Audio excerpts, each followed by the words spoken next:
Ask, is this guy right here with the Ram TRX trying a little bit too hard? Okay, so he has a tailgate, and his tailgate says war on it. I'm like, really? It's like, who do you think you are? You're Morton Joe from fucking Mad Max? So, yeah, his tailgate says war on it, and I think that's kind of funny. I do like the fact that he's got that Ram bar, and then he's also got the dinosaur T-Rex logos on the side, which is all fair game, considering it's a T-Rex.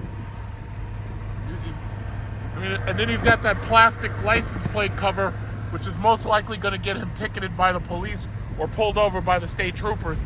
You cannot have license plate covers. They're not fucking around.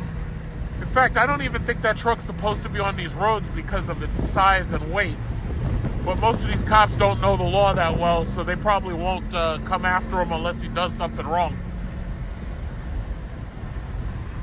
It's too bad FCA is too fucking stupid to sell trucks like that anymore. They want to put goddamn twin turbo engines in the shit. Fucking RHO. It's like, who are y'all kidding? Like, what are y'all doing? What are y'all doing? I don't know. But those trucks are just, they're so big and they're frustrating to drive. They're very, very exhausting. It's nice. It's a nice wrap he got on there. He's got a little bit of matte wrap on there. We got this asshole in this RDX, doesn't know if he wants to get over or not. So we're just going to pass his ass by. I don't know. This guy's on the goddamn phone. Get off the phone, stupid, before you get into an accident. Holding up the goddamn left lane. If I was a cop, I'd pull your ass right over.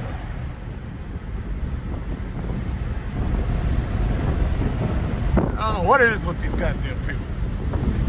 Stay out of the left lane unless you're ready to do some serious rolling, okay? If you're not ready to speed, stay out of the goddamn left lane, jackass.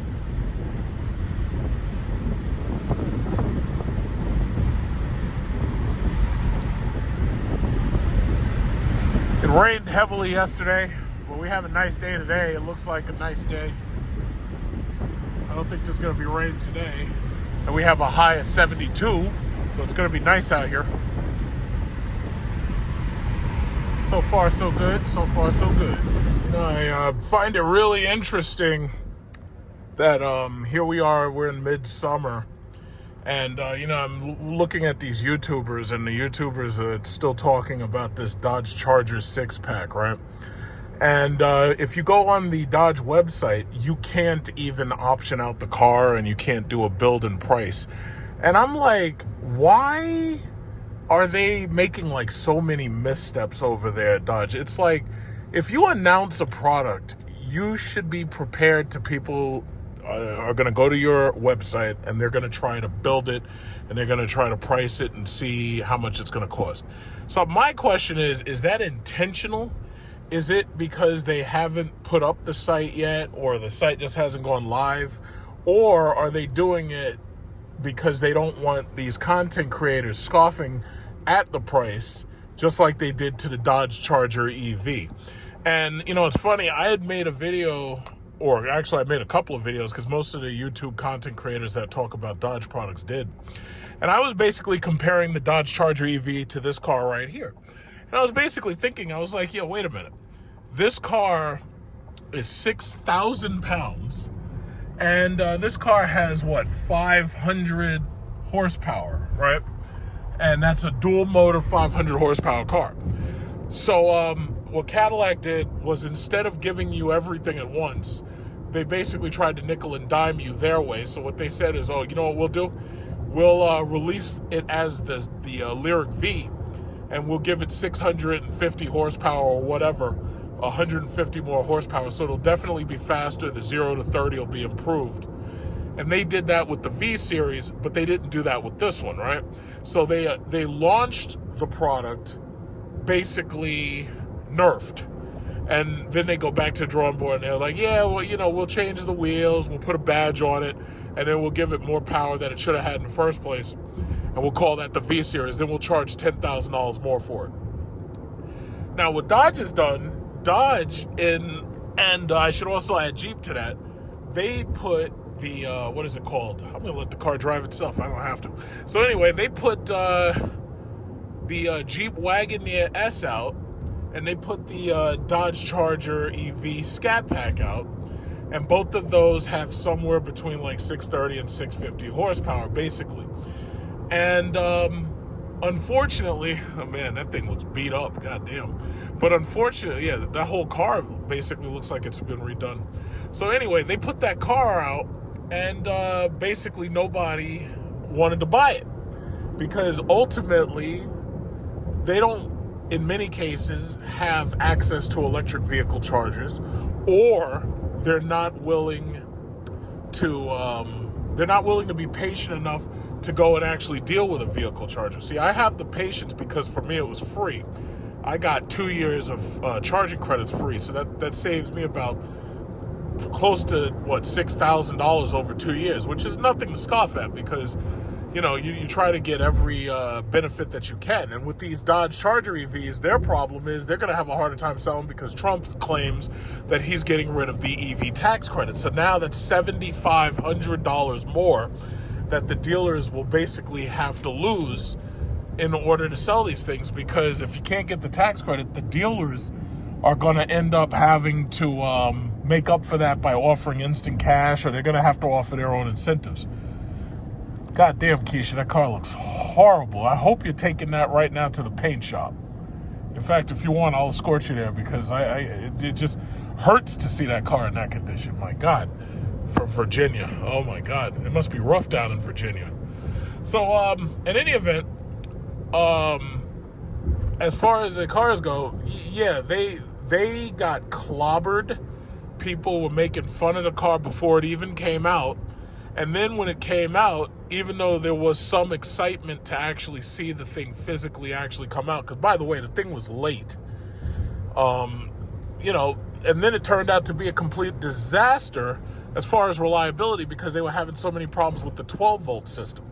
Now, I've talked about electric charging, a lot, and I've been fortunate. GM got it right, and I know they had some problems with the initial launch of the Lyric, but GM took the Lyric as a super prototype, and they improved just about every single bad aspect, and they made it better with the Cadillac Optic and the Cadillac Vistic, and then obviously the Cadillac Escalade IQ.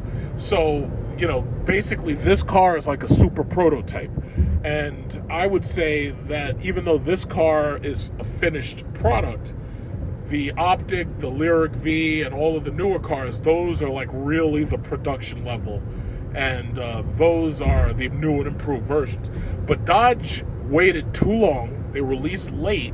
And when they released it, they had like nothing but problems with the damn thing. So, yeah, shame on them. They really screwed up. And it drives me wild to think, it's like, yo, this company, you're supposed to have smart people working there. You're supposed to have smart CEOs. Look at that Tesla. God damn, that thing ruby green. And emerald green. Emerald, like a chaos emerald from Sonic the Hedgehog. So anyway, I'm like, you're supposed to have super smart people working there. You're supposed to have geniuses working there. You're supposed to have, like, the brightest of the bright working there. How did y'all come to such a pass? Oh, it's one of those Porsches with a flat six. Look at this guy just jump in front of me. A fucking Nissan goddamn Altima. You gotta jump in front of me and then slam on the fucking brakes. You're driving all slow and shit. Yeah, I'm looking at you. You jumped in front of me and you're driving slow as fuck. Like you could have caused an accident right there. Stupid ass. So anyway, what was I saying? I can't even remember now. I feel like there's always a distraction. So anyway, I just don't understand how they allowed themselves to come to such a pass. I would have thought that they had the brightest of the bright working for them. I thought everybody there is a genius. I thought everybody working there is the top paid CEO. That man, Carlos Tavares, has dug them a hole so deep. I don't even think that they understand how deep that hole is. That's how deep it is. It's like a black hole. Once you cross that event horizon, you're in. You ain't getting out. And there's, not only can't you get out, but you're slowly going to fall towards the center of it. And there ain't nothing you can do about it. But Carlos Tavares should be in prison. That's the bottom line. I'm going to keep saying that. It probably ain't going to happen. But he shouldn't be enjoying his money, because as far as I'm concerned, he should be arrested for fraud and he should be in prison, because he sank basically it's very possible all four of those companies are in problems, because Ram, you know, they have to make their changes, but their price is going up because of the changes they've made. Jeep, I just saw they got this new Cherokee, and the Cherokee doesn't have a plug-in anymore. So now it has a battery that offers up to like 70 miles or something. But the problem is there's no plug for it, so you have to drive the car in order to get enough energy to make it a, work as a hybrid and electric motor mode. And I mean, I just don't understand the level of missteps that they've been making is just it's unbelievable. It's absolutely unbelievable. Like I can't understand, what were they thinking? What were they thinking? I don't know. I don't know. But there'll be more on, I don't have to keep talking about that because, they basically a lot of content creators are making their money talking about it. And that's not where my money, look at this guy, this boring ass Porsche, and it sounds like shit. It's like, I don't want to hear that. But anyway, look at this guy. Look at this guy. What are you doing? What are you doing? This guy's pulling over the side of the road. What are you eating, a sandwich? What the fuck? But anyway, I'm on my way to Mercedes-Benz. Now, they had a car that they wanted to show me. It's a silver S-Class. And I was looking at it because ultimately I have a choice to make. When this lease on this car ends, I got to buy another car. And I was looking at it, and I was thinking to myself, I'm like, gee, does that thing make sense? Because the issue ultimately is it's not the car's price. The car's price is easy. I could pay the car with what is it called? I could pay the car with cash. The problem is the insurance. The insurance on all of these cars, but the insurance on that car in particular is freaking sky high. I was getting insurance quotes because the salesman, I was looking at the S500. So the S500 is a twin turbo V6, not that much different than the six pack. And he wanted to tell me all about the S580, which, I got an uncle who has an S580. And that has a V8, and I don't want another V8. I don't want it because, for New York City traffic, as you can see, you spend so much time in traffic that basically all you really consider at a certain point is you just want a smooth, luxurious ride. So he wanted to show me the 580. I was looking at the 500. Well, the S500 insurance, they're telling me that shit is like $700 and something a month. Like they said, like $750 a month. And that's easily a car. I could buy two cars for that. That's two car notes. But the insurance is $750 a month for the 500. But then the 580 was cheaper by about, I think it was about $10,000. And the 580's insurance is $820 or something like that. It's like $850. There's like a difference of about $100, give or take $100 plus tax and stuff. But I'm like, God damn, that's ridiculous. It's like, you mean to tell me insurance prices have gone up that much? Because, see, I have like a 5-year good driver discount and all that. And even with all the discounts that I have, the prices that they were quoting me were ridiculous. I was like, yeah, this is crazy. So that's what they told me, and that's what they said it would cost. And that would be the one thing that I would say, nah, you know what, I'll just wait. Because first of all, they're redesigning the car, and they're gonna make that car with like all the stuff that I actually want. Like they're gonna have the super screen in it, and they're gonna have the rear headrest monitors, just like they have now. But the problem is they made it so that you had to buy the S580 to get all that stuff because they had that chip shortage back in 2021. So I was looking at a 2021 Mercedes S-Class. And it was like, as I was saying, I was like, normally I buy all my cars brand new. It's just like this car, or I lease, and I lease brand new. But I was thinking, if you buy a car like that, the depreciation is so high that when you drive off the lot, if you haven't leased it, you're the one stuck dealing with the depreciation. But if you lease it, the insurance is even higher than it is if you finance it. It's ridiculous. If you... let me just make sure I'm going in the right direction. If you buy one of those things and you buy it new, you're losing like $30,000 or $40,000 in depreciation. because obviously, you know, it's a German car and everything. Those things depreciate horribly. Look at this guy. He's got a Maybach right here. This is a top dog. A gold-topped Maybach? Ugh. That is tacky as fuck. But hey, listen, if he likes it, I love it. But, so yeah, it's like right now, the car market, again, I've been saying the same thing. The car market is either boring. Look at this, another closed down used car seller. I remember when that place was open, and they basically saw, because, you know, you could see this is an affluent, wealthy neighborhood. You can see these houses are all like in the $1 million range and everything. But look at this guy. He's got a gate. Look at this guy's house. He's fucking Bruce Wayne living up in there. But anyway, yeah, the car market is either going to be boring or it's going to be hopelessly unaffordable. And it's unaffordable in a way where there ain't nothing you can do about it. Like, it's expensive and it's just hopelessly unaffordable. So you have a choice. Either you get used to driving a car that might not excite you, or you're going to spend top fucking dollar for one that does. Like this ugly Maybach. I don't know why they make these cars. So look at this, a woman on the fucking phone. But anyway, yeah, they make these things look so freaking tacky. And I don't know why they make them look so tacky. Like, that chick's on the phone. I hope you saw that, because like I was zoomed in. I don't know. Yeah, she's on the phone.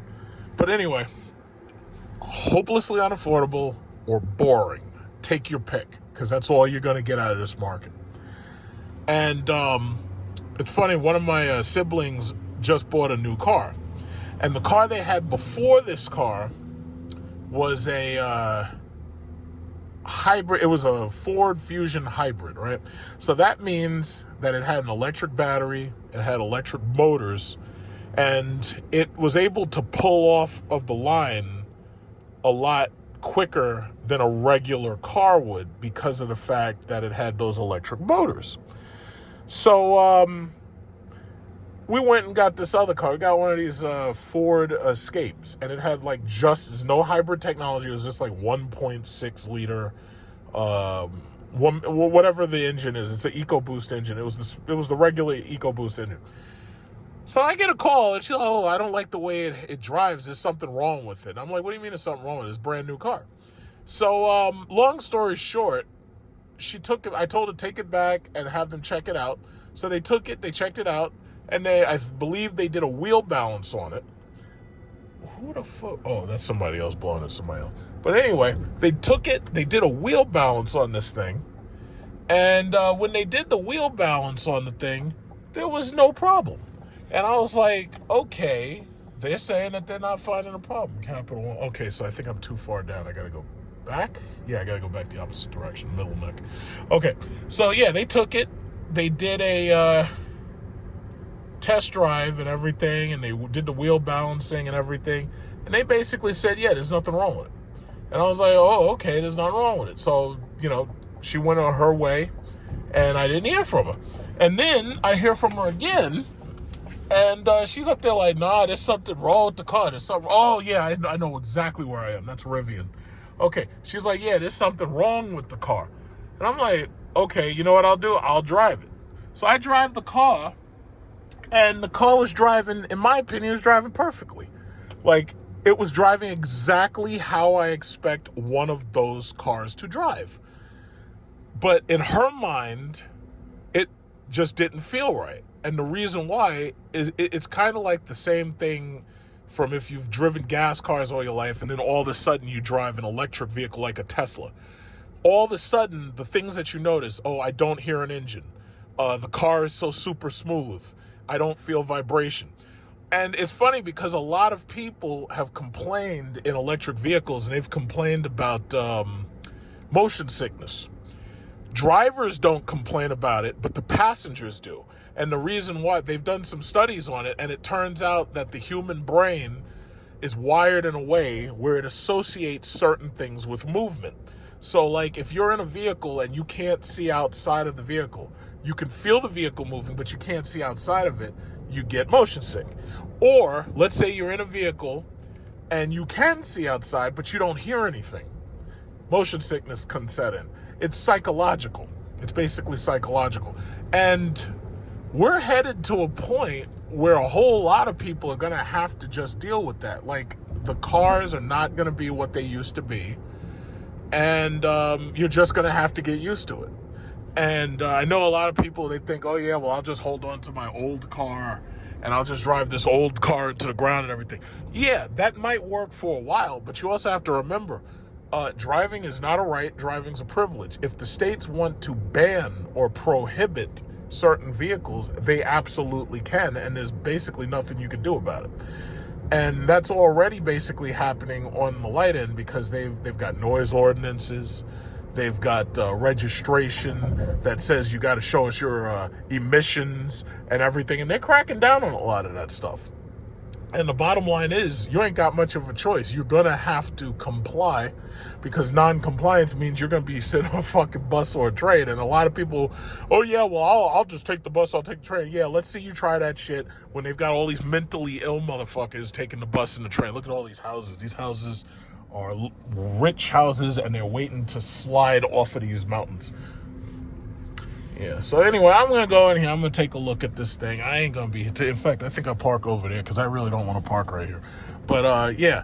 Oh, perfect. This is my favorite park. Perfect. Nobody can park to my right. Perfect. Absolutely perfect. Yep, and that's that. So, yeah, I'm just going to go in there. I'm going to take a look at this thing. I'm going to probably drive it, see what I think about it. But to tell you the truth, it's like with the... insurance, the way it is, it's like, even if I traded in the Jeep and I paid it off in cash and everything, it's like I still wouldn't want to pay that insurance. It's a freaking car note. But we'll see. We'll just see what it looks like. Yeah, so they got the old G-Wagon. They're taking the old G-Wagon out.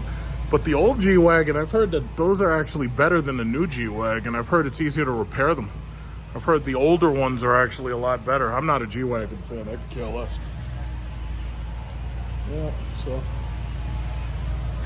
yeah, I like the way they got, it's such a nice place that they got. Oh, and I think this must be the one that he was telling me about. This was one of them, I think. Yeah, they had a used black one in Onyx, and they were selling it for like $66,000. But the thing about it is, these things in fact, that might be it right there, because some of these people are bringing in their cars for repairs and stuff like that and service. So, yeah. And here comes one right here. This one's brand new. That one's got the tag on it. It's brand new, and I'm pulling that out for somebody. S580. Yeah, see, that's the thing. The S580 is you can only get it with a V8. It's a gas guzzler. I'm not interested in getting 10 miles to a freaking gallon. I'm just not. That's one of the reasons why I'm giving up the Jeep eventually. So we'll see what happens. We will see. But I think that might be like one of the next possibilities for a car. It's either that or the Escalade, you know, because there's very few things I'm going to choose at this point. Okay, so basically I'm going to take this out and drive it. And just drive it a little bit. See, oh, look, that guy's got the... I don't know why Maybachs look so tacky now. I miss the old Maybach. I liked the color scheme before, like when it was blue and white. But anyway... that's what I was looking at right here. And unfortunately, it's like if I wanted like the rear seat package and everything, you pretty much have to get the 580, because there's very few 500s that have all of the equipment in them. There's very, very few. So my uncle had this exact same color, but he had the 580, and now he has a green 580. And the reason why he switched up was because the wheels kept breaking, because he was driving back and forth through like Brooklyn and Manhattan. And he's not a driver, he's like a lawyer. So it was like driving through there, he kept complaining that the wheels kept breaking. And, you know, he just decided to go in smaller wheels. So the way it is this car looks better on bigger wheels, but this car is better when you have 19s. So as far as the interior, it's this is a standard color. This is beige macchiato. It's a standard color, and it's nice. It's not white, but it's nice. It does collect a little bit of dirt. Like I was looking, like if you have people putting their feet and shit on the panels, you can see that it's got a little dirt, but they do have detailing stuff for that. Because if I'm not mistaken, all this is Mercedes-Benz textile. It's similar to what's in my car, that Cadillac Interlux. It looks good. It's very nice. But I'm about to drive it.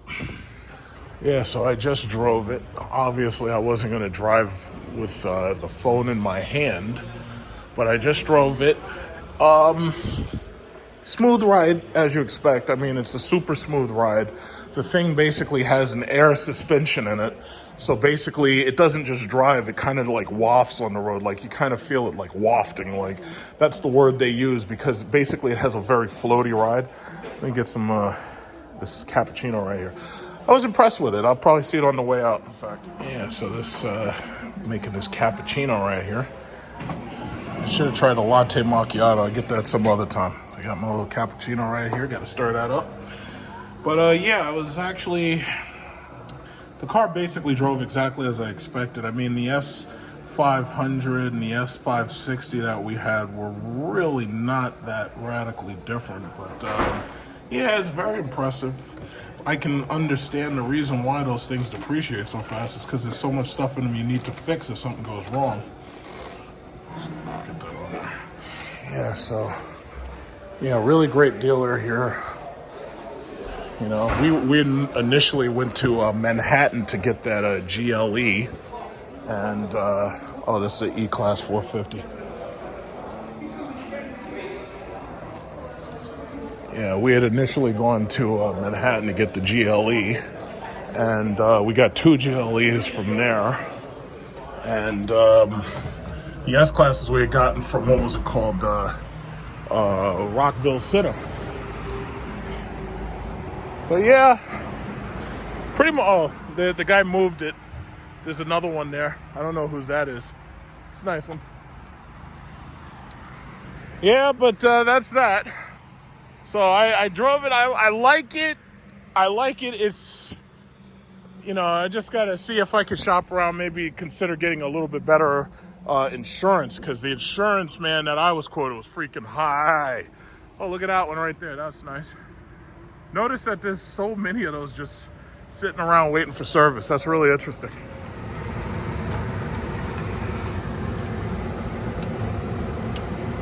My Cadillac dealer would love to sell me an Escalade IQ.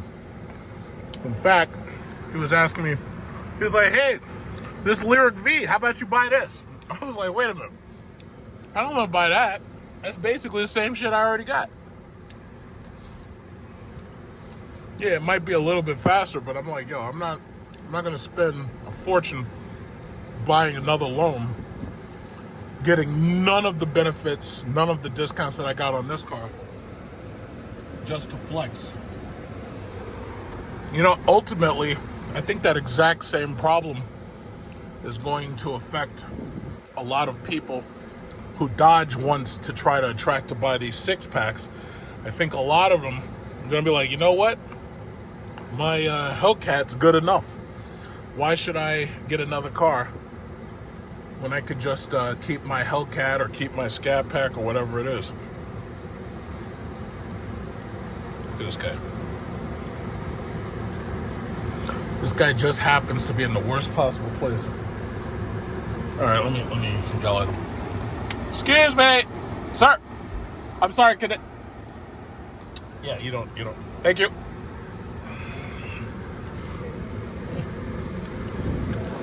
Yeah, so poor guy was oblivious, had no idea. But yeah, I mean, I like the thing, but it's like I'm not gonna go ridiculously into debt over something silly. Either that, or I'm not gonna pay cash money and give up all my hard-earned cash on something that's you know, may or may not. Well, first of all, that thing's about to be replaced. That thing's basically obsolete now. It's very nice, but it's obsolete. They're gonna make a new one. It's gonna have the hyperscreen in it. I really hate the way they trickle out the technology. I really wish they would just build the shit the proper way the first time, you know?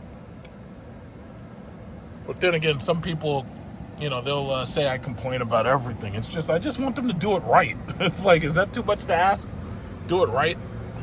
Can't ask for you, just do it right. Look at that gold ZDX. I gotta say, those ZDXs are selling.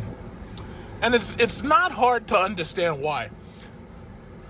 Most of the products that are being sold right now are boring.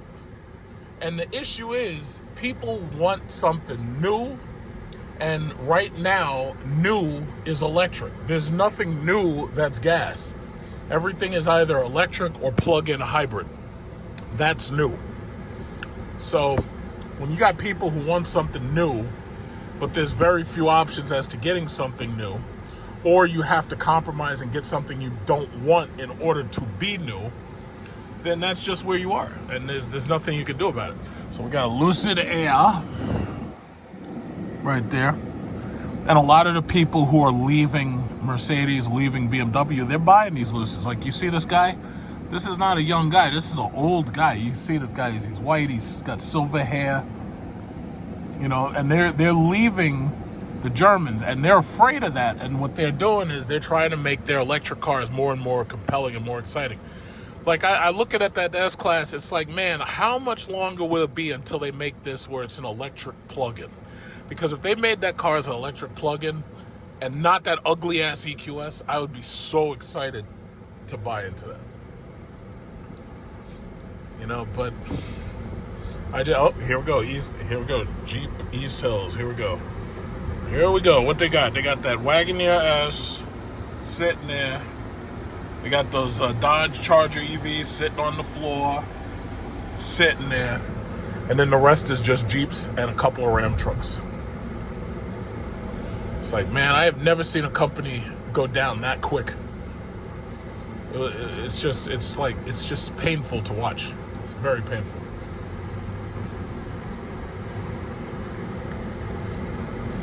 But yeah, that's just what it is, man.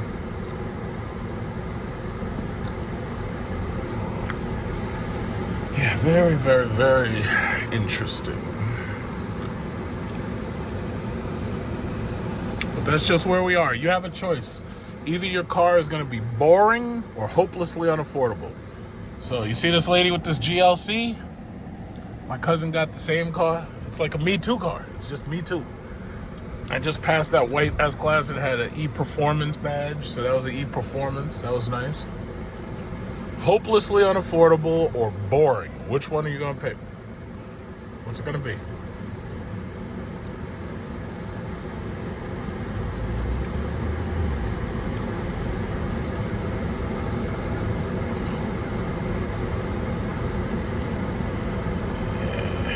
Range Rovers. Range Rover, Bentley, Jaguar, all of them are talking about how they're about to go all electric. In the long run, I think that might actually help them because they are not well known for their reliability, none of them. And electric actually helps your reliability if you do it right. Because now you have fewer moving parts and you've got fewer things that have to be maintained. But the problem is the depreciation rate is so much faster. It's like you buy one of those things, your depreciation is through the floor. The depreciation curve is horrible. Now you got a Maserati Grecoli or whatever this is. This is how desperate people are to buy something new. Like, they want something new so bad that they'll just, at a certain point, they'll just buy anything. Like this Grecoli or Grecali or whatever the hell. Like, I find nothing exciting about that car at all. I don't really like Maserati. Maserati is the kind of brand you have to love to buy into it. I find nothing exciting about a Maserati at all. But, you know, she's got it, she's driving it, she's happy, and that's all that matters, right? It's not about how other people see you. It's about how you see yourself. Problem is, a lot of these people, and this is the problem that Dodge Chrysler's face, a lot of people are emotionally invested in their vehicles. Like, it's an outward extension of them. And the problem with that is, well, what happens when everybody else has got the same shit? Or when you start seeing the same car over and over and over? Like even with this car right here, I got my car fully optioned out. I usually do not see people who have my car fully optioned out. Like I usually don't see people with the panel roof. I usually don't see people with the 22-inch rims. But every now and then I do see somebody with it, and it kind of freaks me out a little. You know, it's kind of like looking in a mirror. But yeah, maybe I think that's part of psychological obsolescence. It's like they want you to have a reason to get rid of something. They like you could keep it, it works fine, but they need you to have a reason to not want it anymore in order to keep sales going. You know, that's the system. That's how it works. It's so sad. It's so sad. You know what? I could check out Riverhead. I haven't seen, no, not Riverhead, fucking Riverhead. That's the sun. I could check out, whoa, Jesus Christ, you gonna turn with me too? Yeah, I could check out, I really don't want to, but if I really wanted to, I could check out, the, Westbury Jeep Dodge Chrysler to see what they got on the floor, but I honestly, I really don't want to. It's like, I honestly, like their product at this point is like, I used to love driving in there just to look and see what they had. It's like now, it's like, it's just dead. It's just absolutely dead. So sad. So sad.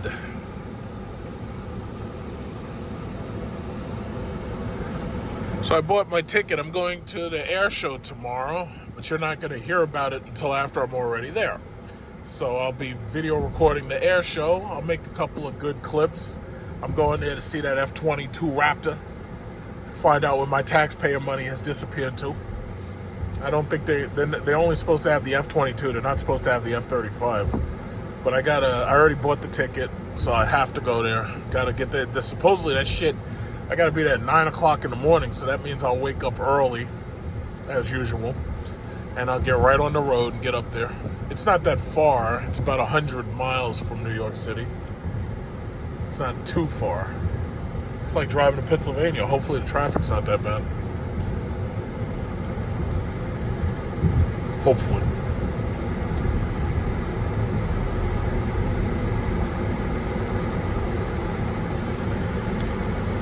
So I want to go up there and see, you know, I've never actually gone to an air show. Every now and then we have an air show here at Jones Beach, but that's trash. It's like, I want to go to a real air show. So this one's going to be at the airport, where obviously, you know, they have, you know, runways.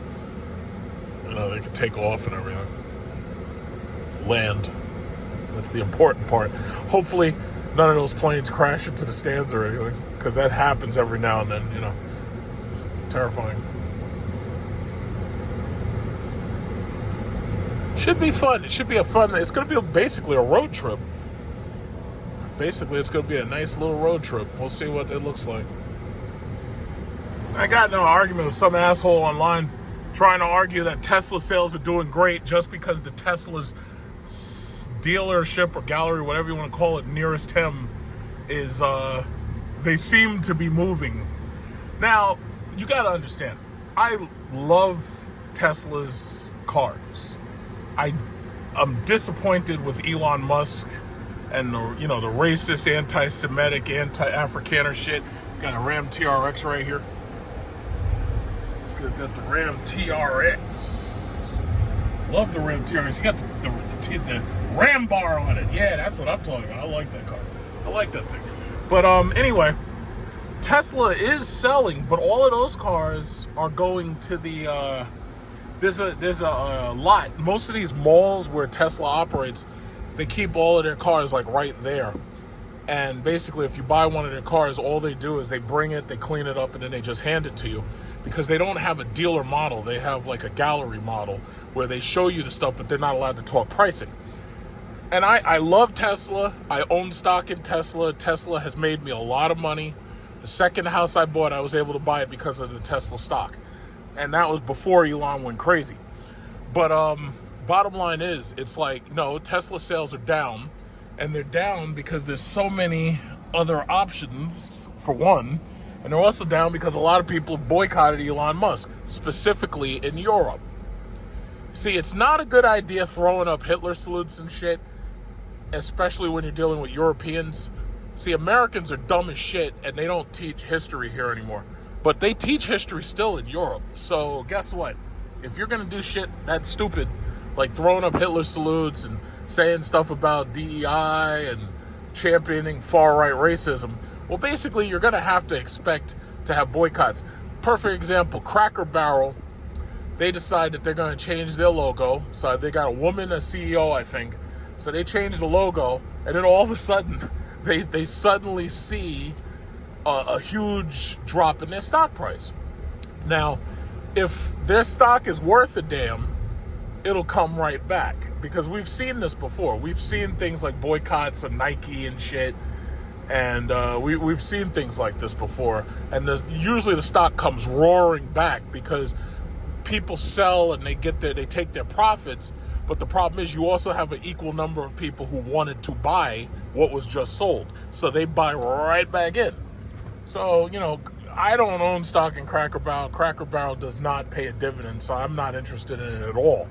At least if it paid a dividend, yeah, I could park a couple $100s in there and just wait and see what happens. But they don't even pay a dividend, so it's not worth it to me. But bottom line is these corporations have to be smarter. You cannot have somebody who's doing damage to the brand by saying stupid shit and alienating potential buyers from the brand. You can't do that. And if you do that, you face the consequences. All of a sudden, your stock prices drop through the goddamn floor. And then on top of that, you find it very difficult to sell a car. And Tesla does pretty well here, mostly because, Long Island, if you live in Long Island, you have to drive these huge distances to get back and forth to the city.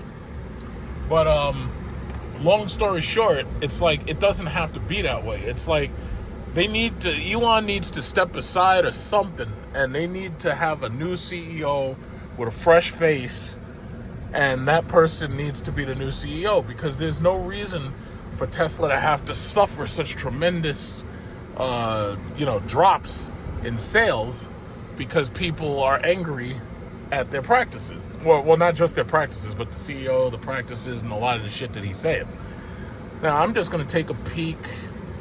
It looks like we got some tourists. Like tourists from either Nigeria, Kenya, or Mombasa. But it kind of looked Nigerian to me. I don't know, we got some tourists here. That's interesting. That's tourist to tourists. So nice that they came to Target and didn't know that right now a lot of people are boycotting Target. I just wanted to take a peek and see how many people are at the charging station, because if it's not that many, what I'll do is I'll stay here, I'll charge, I'll run into Target, I'll do a little shopping in preparation for tomorrow. Yeah, it looks like there's only one guy there who'd be in front of me. That's fine, and it looks like it's about to move right now, so I want to definitely be there for that. Look at this chick. And yeah, that's fine. Because I have 272 miles. The problem is the place that I'm driving is 100 miles away. I'm going to use a lot of energy just getting there. So there is a charging station up there. It's the Woodbury Common. And my issue is I just want to make sure I have more than enough power to make it there and make it back. Because I have no idea what traffic's going to look like. But I'm going to try to get out of here as early as I can in the morning. So, yeah, that's just that. We'll see what happens. So this guy right here is in front of me. I'm seeing another car over there. It looks like a Lyric. It looks like this guy's trying to get up in here, but it looks like oh no, he's pulling in. Okay, no big deal. Yeah, I can wait. It won't take very long, and then I'll just be on my way, and I'll get on the road tomorrow.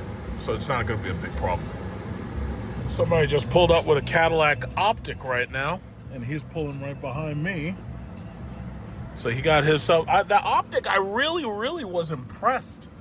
Very super impressed with that Optic. I was very impressed with it. It's funny, after you've driven an electric car for long enough, it's like all of a sudden when you drive a gas car, it's like you have to retune your mind to driving a gas car, you know? It's like this car is quieter and smoother riding, believe it or not, than even that S-Class was. The difference is that S-Class offers more in terms of interior space. So that's a car that pretty much has no rival. When they get smart and they finally make that an electric vehicle, that thing's going to be perfect. It's going to depreciate like hell, but it's going to, you know, it's going to be pretty awesome. But this optic, man, when I drove that car and I had that car for like 2 days, I was really impressed with it. It was like the infotainment system and the sound system was really, really cool. And it was, I honestly would have to say the AKG sound system and the optic was better than the sound system in my car because it was newer.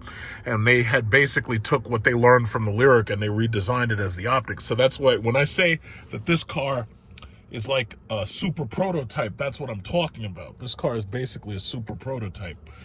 And a lot of the things that they learned from this car, they basically took all of that stuff and changed it, or they kept it the same only if it worked in the, you know, in the optic, the Vistic. Like, for example, I like the fact that I have a start-stop button. But if you get one of these newer cars, there's no start-stop button. They, as far as they're concerned, all you're supposed to do is get in and just drive and get out, and the car turns itself off. I like the feeling of being able to turn something on and off. You know, some people are like, oh, I like to be able to put a key in something and turn it and turn it on and off. But the key of yesterday is gone. And I like the new key fobs much better than having to actually have a physical key that you stick into a socket or something. But he decided, he said, fuck this, I'm leaving. he's handicapped. Oh, that's too bad. Well, you don't worry, you got plenty of time. Well, no, actually you really don't have plenty of time because you're on your way out. But the bottom line is, it's like, if you just be patient, you know, you might be able to go into Target and do some shopping or something. And see that, and that's my point. I understand. There's a lot of people who don't have the patience for this. A lot of people are like, oh yeah, well, I'd rather be doing something else. Yeah, that's fine, but you got to understand, I have 2 years of free charging. Once that shit is over, come January, I'm never, like, I guess I have to kind of get this content that I'm making, and I got to make this content now, because once that free charging is over and I'm charging this thing at home, there won't be any more videos like this. It's like, so I got to get that free content out of the way. Before you get an electric vehicle, you have to ask yourself, am I a patient person? You have to ask yourself, am I a personable person? Am I the type of person who doesn't mind, you know, standing next to cars and talking to other people? We've gotten practice, you know, having SRT cars. We've gotten practice going to these car shows and standing around in the fucking sun getting skin cancer for like 4 or 5 hours. We've gotten practice. And you know what's funny? The same people are like, yeah, I don't have time to charge a car. They're the same people who come to these car shows every weekend. And they're standing out in the sun charging a damn car, or just talking about cars, or just looking at cars. It's like, I guess what it comes down to is, you know, are you a personable person? Do you have patience? And, you know, if you have patience like I do, I have the patience of a saint. If you have patience like I do, you can deal with this. If you don't, you can't. And it's just that simple. You can't do it. But these old people, as far as I'm concerned, get yourself a home charger. And if you don't have a house, you probably shouldn't buy one of these cars. You probably shouldn't. If only the people who have a house, like, look at this guy. This guy's right here. He's pulling into his $1 million, his big bungalow, whatever the hell this is called, with his big old S580. But those are old people. These are retirees. These are not young people. This is old money. This is that Westbury money. For what these people are paying $5,000 and $6,000 a month to have these condos. Now I got 2 houses, spending a little over $4,000 a month. So what I'm spending on houses, these people are spending on an apartment. I can't even imagine that. I can't even imagine handing that kind of money over for fucking rent. That is unbelievable. I don't know. I'm going to have to change my last name to Steen or Berg, because I'm starting to sound like a cheap person. It's like I refuse to, like, spend money. It's like I don't pay interest. It's like some people be complaining. It's like, oh, you know, if you've got it, you spend it. I'm like, no, I've got it and I'm not going to spend it, you know. I'm gonna have to change my name. I think, you know what, if I get to choose a name, my name is gonna be Lefkowitz. Yeah. So that's just that. But yeah, if you've got the money, you don't want to spend it all. Right now, I've got a coworker. Husband died. All of a sudden, she's spending. I don't know how much he left. I don't know what the insurance policy was. She's spending. She's spending. She's talking to me. She's like, yeah, I'm about to go first class on Emirates like you suggested. I was like, I didn't suggest first class on Emirates. I suggested business class. Oh, no. It's going to be my birthday and you only live once. And I'm like, okay, well, that sounds like a great birthday present. But she's spending. I'm like, I don't know if I'd be spending all my money up so quickly. You know, and she's doing her annual vacation just like I do.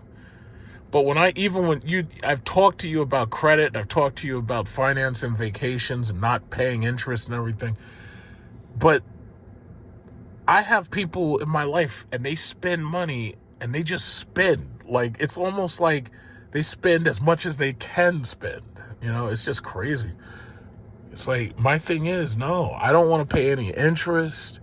I don't want to pay more for something than I have to pay for it. I'm not paying over sticker, nothing. Forget that.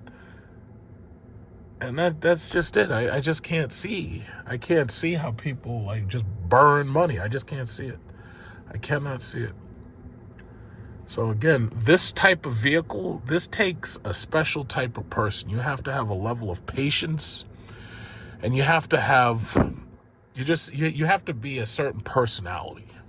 You know, for me, it was kind of like an experiment. It was like a personal experiment. And I've enjoyed it. I've absolutely enjoyed it. But again, you've got to be a special type of person to deal with this. You know, this guy right here with what the hell? Oh, somebody's calling me. Now, I saw something that caught my eye. This guy right here, it looked like he had a Trackhawk at first look. But so I think that's a Trackhawk right there. Not going to see too many of those. Yeah, that's definitely a Trackhawk. At first, I thought it might be fake because I've seen a couple of people with fake badges and shit. I am so glad I did not buy that car. I am so glad. I said, no, I'm going to take my money and buy a piece of real estate. And it's sad because the new Jeeps are so ugly compared to that. The new Jeeps are so ridiculously ugly.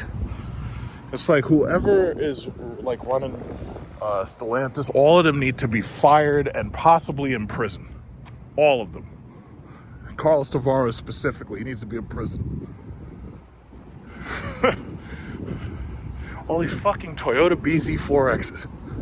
Like these things, you know, anybody who has an electric vehicle and uses a charging station, they know that these BZ4Xs charge slow, so it is what it is, you know. Alright, yeah, so I'm gonna go into Target, get a couple of things. Be on my way. I gotta go to Costco later, grab something. Nice and early, I'll be up in the morning. Nice and early. Alright, so this guy just finished, so it looks like I get to use my favorite charger all the way at the end. And the sponsor of today's video is Minute Maid Aguas Frescas. And this flavor is mango right here. So that's the sponsor of today's video. Yeah, it's good stuff. Good stuff, man. So yeah, let this guy just pull out and I'm in. And then I'm just gonna run into Target. I don't really have a lot to charge. I'm really just gonna basically top the car off. And you know, this way, so as soon as I get out nice and early in the morning, you know, I get on this little road trip I got going on here. I've never been to Montgomery. There's so much of New York I haven't seen. Yo, this guy, I'm trying to tell him your fucking latch is open. He can't see that? What are you trying to tell him? Oh my God. I hope I can stop him. Maybe if I'm lucky, I can stop him at the light. Fucking poor guy didn't even realize it. Let me see if I can stop him. Let me see if I can stop him. Put this cup. Let me see if I can help him out. Trying to blow at him. Couldn't get him. Let me see. Yo! Yo! Hey! Yo! Yo! Yo! Yo, why does nobody, everybody got tunnel vision. Yo! Yo! Your latch, your hat. You got it? All right. It was open, he didn't realize it. I was trying to tell him, but it didn't come. It didn't do it automatically. Yeah, I was trying to help him out there. Yeah. Yeah. So I just got to charge just a little bit. Just get this damn thing on here just a little bit. Get a little bit of charge. I'm gonna run into Target. By the time I come out, things should be done. Okay. All right, let me get my. Yeah. I was thinking that you have a nice car. Oh, thank you. Thank you. You have a nice car too? Yeah, this one's a Cadillac. Yeah. Huh? What's that? Oh, Lyric. Yeah. Yeah. Yeah, no, you know, electric cars in general, they're all nice. But you got a good car too. You like your car, right? My husband picked this one up. I love it, love it, love it, love it. Okay. Love it, love it. I want another car. You want another one? Yeah, they're supposed to be bringing out a newer model. They're going to bring out a car, too. This is my very first one. I never had an EV before. Now I'm in love. I can't go back. Yeah, I know. And that's the thing. It's like once you get used to them, it's like they're fantastic. It's so much smoother than gas. Yeah. Like when you're driving, it's not like a RAV4. You don't hear that engine beating and all that. I like that. Yeah, it's terrible. I do like the interior and what they did with these things. They made them really nice. Yeah, I do like it. Here's my question. Why, you do realize you can charge while your air conditioner on? You know that, right? I know. Oh, okay. I was just wondering because you look like you're just, you know. No, but the thing about this is I did this one time, but because it was hot. But if it's cool and it's not that bad, why are you saying this up? Oh, okay. Because some people don't know that. It's like I've seen some people roasting in these cars. Oh, no. No, I'm not going to leave it on. But because the breeze is not that bad, and, you know, I'm not in the sun, I'm okay. Oh, okay. Yeah, thank you. Cool. All right, well, yeah, I'm going to run into Target real quick because I don't have very much to charge, but I just got to get some stuff from in Target. Yeah, okay. All right, well, y'all take care. Y'all have a good weekend. Do I need anything? Yeah, let me get my headphones. Oh, in fact, I got to get my Mango Frescas, Agua Frescas, whatever the hell you call this. And that'll be that. All right, let's get up out of here. Yeah.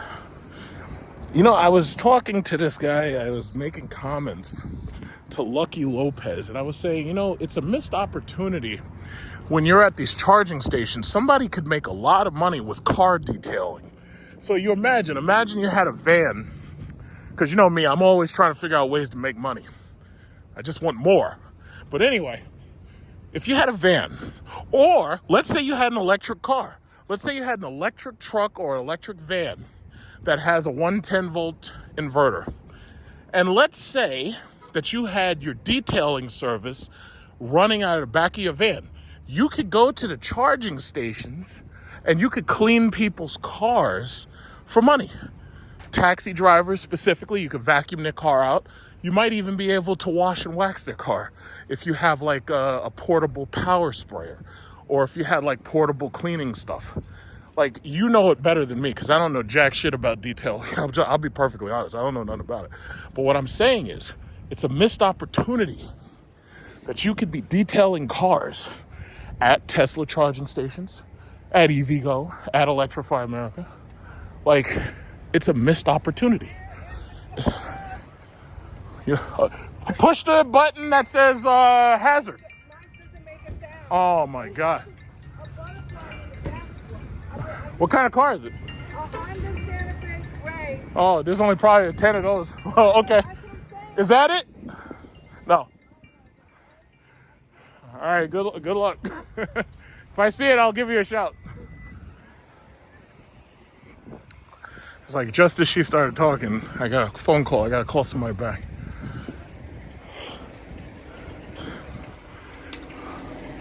Oh, this chick got a full head of hair. And that looks like real too. Fantastic.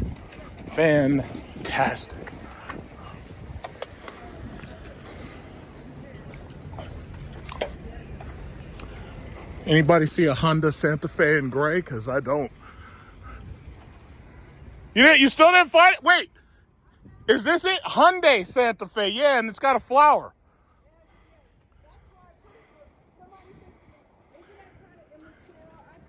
I will know my car.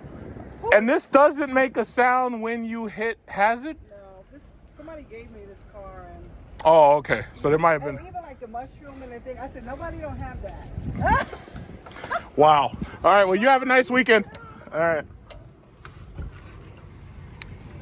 You see, in New York, you got to be a personable person if you want to have an electric vehicle. You can't be the type of person who doesn't want to talk to people and doesn't want to get to know people. You got to get to know people out here. You know, everybody just, is friendly and talks to you and everything. It's very nice. It's a very nice experience. You know, it's funny, they're boycotting Target. I'm one of the few people who actually shops here. Yeah, at first I thought that was the owner, and then I realized, wait a minute, they have a shuttle that takes you back and forth from this place. So yeah, these old folks who buy into these luxury condos and stuff, they got goddamn concierge services. That is crazy. Concierge services. I mean, you know what? When you get up in age, this would be a really nice way to live, but I really don't think I could do that at my age. I really don't. You know, what if I want to go in my backyard and jump in my pool? Maybe I don't want to be in the pool with everybody else. Maybe I want to swim naked. Maybe I want to, I don't know, barbecue. Because you know these goddamn homeowner alliances, you can't just barbecue whenever you want. You got to do what they say. Like, you can only barbecue when they say you can barbecue. You can't do what you want. So it's like, yeah, I'd rather be completely free of these crazy ass HOAs, and I'd rather be free of that. But we'll see. We'll see. Maybe when I get older. Who knows? Yeah, look at this thing right here. I just happened to pass one. That's some piece of fucking technology they got right there. That's something, and they got it all blacked out. Looks good. Looks real good. All right. I recently came across a story. I initially saw it maybe a couple of days ago on the Facebook page. It's called Inside EVs, basically. So you have a couple of Facebook pages that are dedicated to electric vehicles and all electric vehicle news. And apparently there was a study that was done recently that claimed that electric vehicle superchargers or electric vehicle public level 3 chargers were creating a new type of pollution, or at least exacerbating the pollution problem in a way which hadn't previously been noticed. And basically, I just want to make a really short video to call bullshit on that. So I looked it up here in the news feed, so this way you could basically choose which one you want to actually read. So you've got the Drive, Inside EVs, that's the one that I was looking at. They're saying the quiet EV charging emissions you didn't know existed. The Drive says EV fast chargers create air pollution. And then it says TDS. I'm not sure, I think that means Trump derangement syndrome, but I'm not really sure. It says EVs create less air pollution than gas-powered vehicles, but fast charging stations are an overlooked source of pollution. Now, anybody who knows me knows that I've owned a bunch of ICE internal combustion vehicles, and now I have an electric vehicle, a Cadillac Lyric 2024 fully loaded luxury 3. So, basically, I've had the best of both worlds, basically. At my job, we've also had Teslas and stuff, but from what I remember, I've never actually really done any reviews on them. Whenever I've done a review on a new Tesla, I usually go to Tesla and drive it. And as a shareholder, I feel that I can do that. So anyway, it says, good morning and welcome to the downshift, or TDS. Oh, the downshift. Okay, because I thought it meant Trump derangement syndrome. But anyway, it says the downshift, this drives weekday, early morning, quick hit news rundown. All right, let's skip down. All right, so it says, where is it? While EVs are cleaner for the earth and create less air pollution, a study found fast charging stations are an overlooked source of air pollution due to the fans in the charging cabinets kicking up particles from tires, brakes, and dust into the air. This is where I call bullshit. Now, first of all, My Cadillac Lyric, I've been driving that car. I've got about 21,000 miles on that car right now. 21,000 miles, right? I haven't had to replace the tires, not even once. I haven't had to replace the brakes. And when I say brakes, electric vehicles typically have two types of brakes. They have regenerative brakes, where the electric motor changes its speed and in some cases spins backwards in order to recapture energy, which allows the car to slow down without friction of the brake pad and rotor sort. But then it also has brake pads and rotors. So I'll just say it like this, as simple as possible. All of the SRT vehicles, all of the gas cars we've had, we were doing brake jobs maybe every 5,000 to 10,000 miles. Anybody who has a car that's an internal combustion vehicle typically understands that you're going to be replacing your brake pads and your rotors regularly. Now, I don't know what the interval for you is, because if you're doing city miles like I do, because I live in New York City, then you'll do more brake pad and rotor replacement. Because from what I've seen, you got to remember, rotors wear down because of friction. They wear down. But typically, you have to change the front pads and rotors maybe 2 times to 3 times before you have to change the rear. The rear doesn't really get used as much as the front does, because the front is doing the majority of the braking. I'll just say it like this. Every 5,000 miles, when I had my Chrysler 300 SRT, or even if I had my Charger Hellcat, or even with my Jeep SRT, which I still have, and right now I'm thinking about getting rid of it. If you were following my videos, I was thinking about trading that in towards a Mercedes S-Class. S-Class 500 possibly. But I haven't made any moves just yet, so it's still sitting out there. But the bottom line is that within every 5 to 10,000 miles, you've got to change those rotors and those pads, because those things are constantly wearing down trying to brake the car. And these cars are heavier now than they've ever been. The average one of these ICE vehicles weighs more than 4,000 pounds. I remember when I was a kid that a vehicle that weighed over 2 tons was usually expected to be a truck. But now, a regular super mommy wagon, like one of them GLEs or GLSs or BMW X5 or an X3, the average one of these cars is heavy, and they wear down their brakes. Long story short, you're trying to tell me that electric vehicles are suddenly creating more pollution because the fans in the chargers are kicking up dust particles? This is bullshit. I don't know who came up with this. And furthermore, if it was really necessary for them to design EV charging cabinets that didn't kick up dust particles, they could just as easily do that by putting the vents closer to the top than they would be near the ground. But here's the thing. Most of those particles are probably not coming from electric vehicles. Electric vehicles barely use their brakes. I have never driven a car before where I made it to 20,000 miles without having to change my tires to new tires, or having to change the pads, or having to change the rotors. This is the first car I've ever experienced where the only thing that I needed to do regular maintenance on was the windshield wiper fluid and possibly the windshield wiper blades. I don't know what it is. For some reason, it feels like my car goes through windshield wiper fluid very quickly. I don't know. Maybe it's me. Maybe it's like I'm demanding that the windshields be cleaner or something.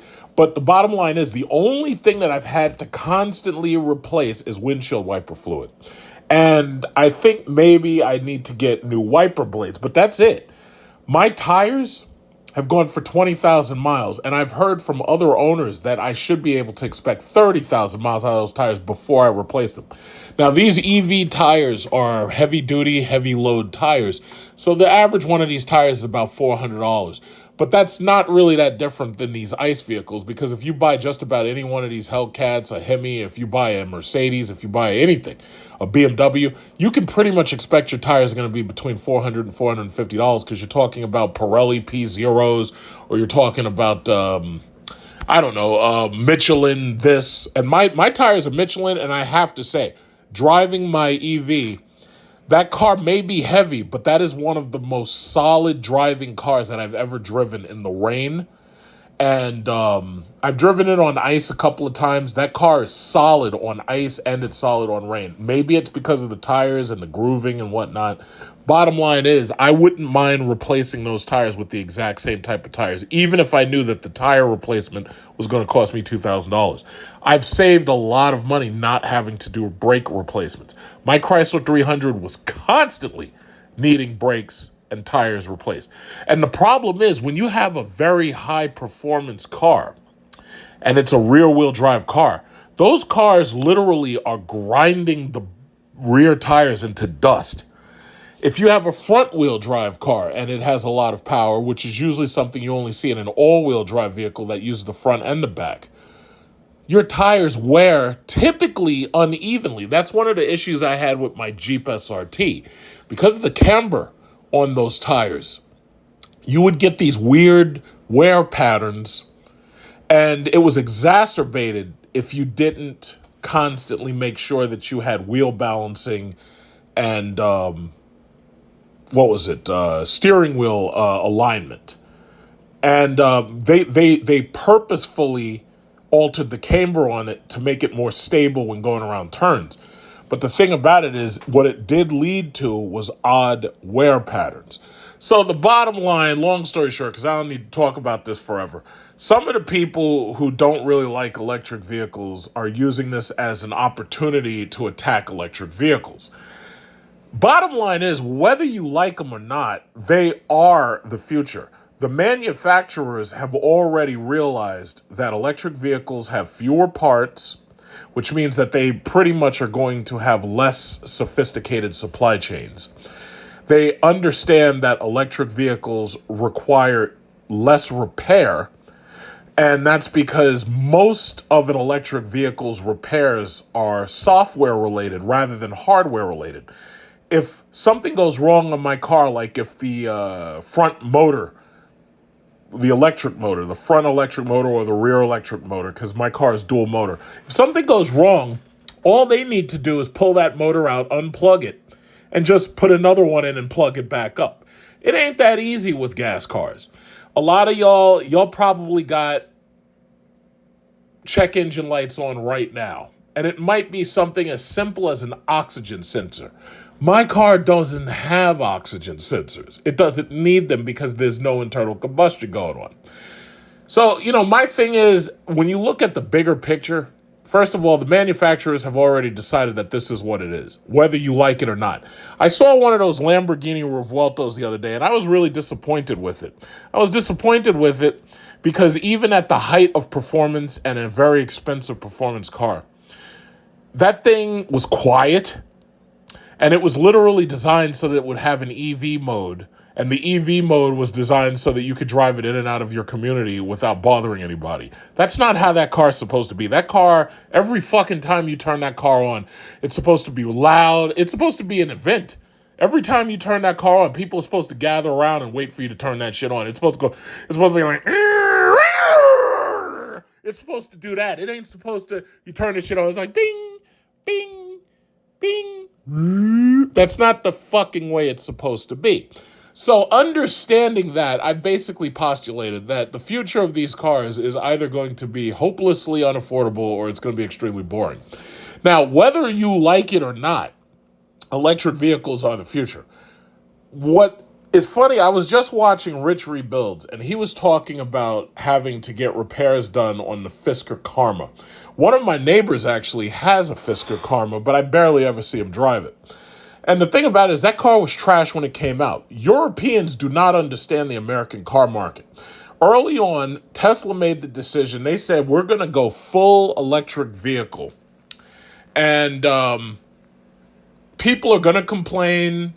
and they're going to say that they don't have enough range. But what we'll do is we'll supplant that by putting electric charging stations everywhere.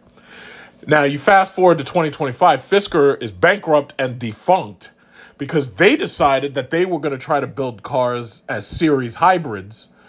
And some other companies decided that they were going to go with mild hybrids rather than electric vehicles. Now, the Japanese companies, I understand the reason why they decided to go with hybrids like the Toyota Prius.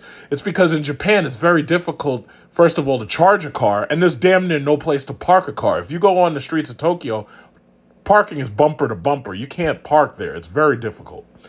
And there's no infrastructure or very little of it to charge electric vehicles unless you own a house and you have a private charger built onto the side of your house. Same thing could also be said to some extent about South Korea, except South Korea actually has a better infrastructure and they're constantly building new technology in order to improve batteries, to improve the range, and to improve, the vehicles in general. Mostly you see that from Hyundai and Kia. Now, China is way ahead of America, and they're building anything that comes to mind when it comes to electric vehicles, and they have some very, very impressive models. But most of that stuff is never, ever coming to America because America has put forth protectionist policies in order to make sure Chinese vehicles don't come over here, where you could literally get a vehicle bigger and better than a Tesla Model Y, and it probably costs about $10,000 to $15,000 less. America does not like competition at all. The only time America likes competition is when it can't compete. But when somebody suddenly figures out a way to do things better than America, all of a sudden the protectionism comes out. And that's just pretty much how it is. And that, it's existed that way under Biden, Nancy Pelosi, Trump. It doesn't even matter who you want to pick. America doesn't want that competition. But when I was over in Bali and I was over in Singapore, I could easily see the competition. I even made a video going to some of their car shows. And I was very impressed. While the exterior designs were ugly, in my opinion, in some cases, the interiors were better than what you were getting here and paying top dollar for. Cadillacs, for example, are made in China, and I think a lot of that has improved their actual quality. So while we don't get Chinese-made vehicles, we are getting a lot of vehicles that have been influenced by China and by their, their design teams and whatnot. But long story short, I mean, they're putting forth, I guess maybe it's the gas companies or maybe it's just the uninformed, but they're doing their best to try to make electric vehicles in some cases look bad. But the bottom line is that's the future. Mercedes, BMW, Porsche, Audi, it doesn't even, because there's a lot of Americans who are badge whores and they're determined to buy German brands. And they hate American brands, and they're determined to buy German brands. But here's the kicker. They can't afford German brands anymore because the insurance has gone up so high.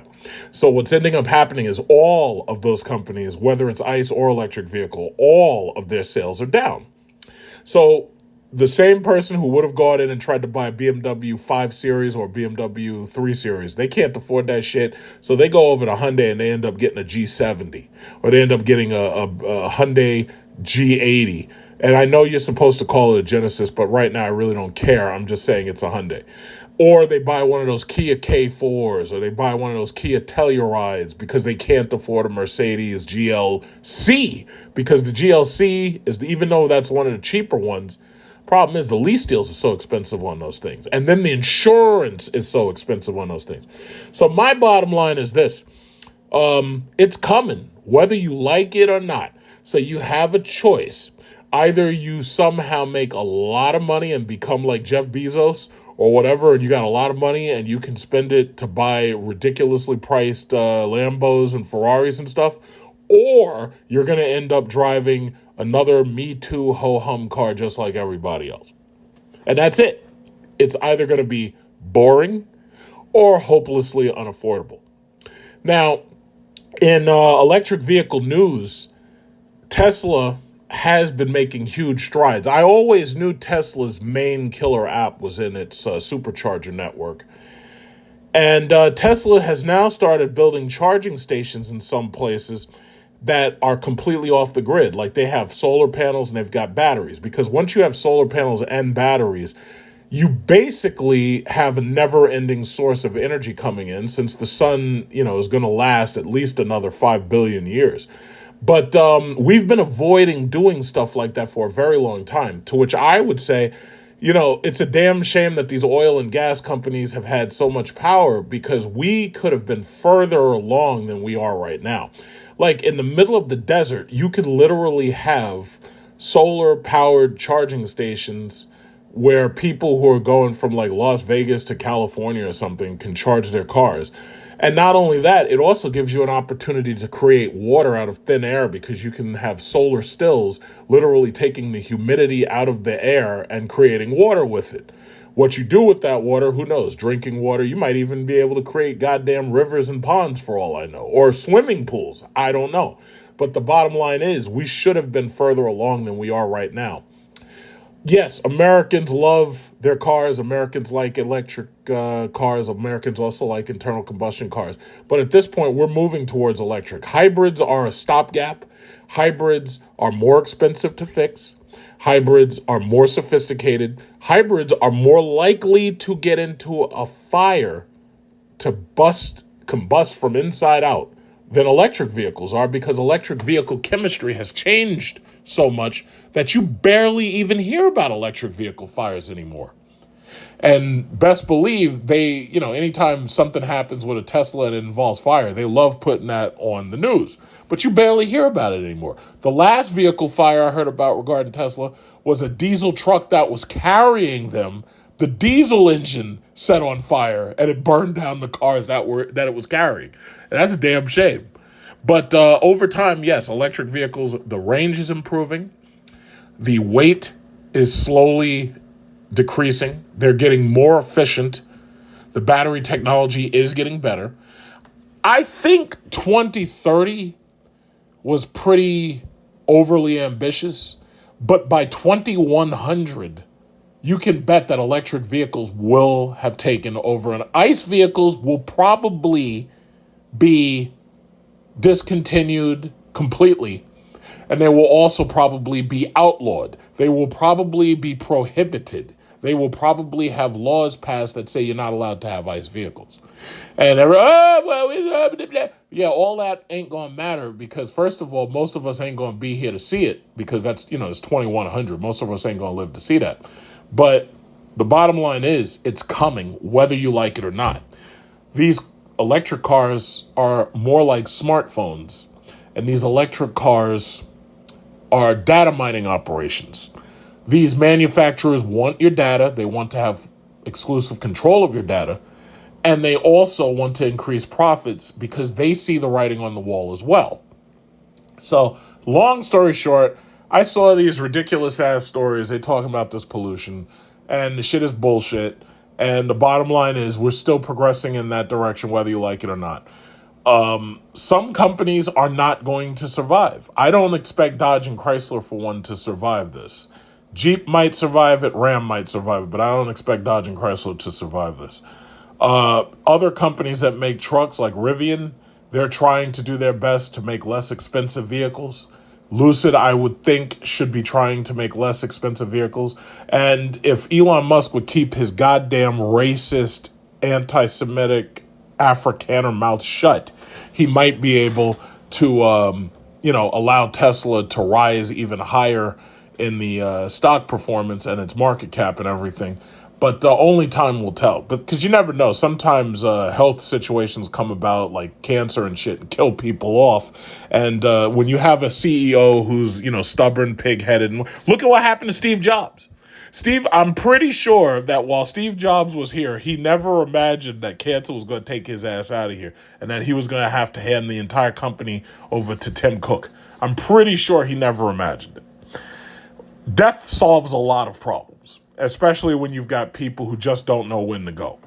But long story short, change is coming. Whether you like that change or not is irrelevant. And the bottom line is, how do you make money off of that change? How do you make it work for you? As far as investing in these companies, I don't recommend investing in any of these automotive companies right now because it's not profitable. You're better off investing in the debt that people are going to have to take out in order to buy these things, because no matter what they buy, they're going to take out debt to do it.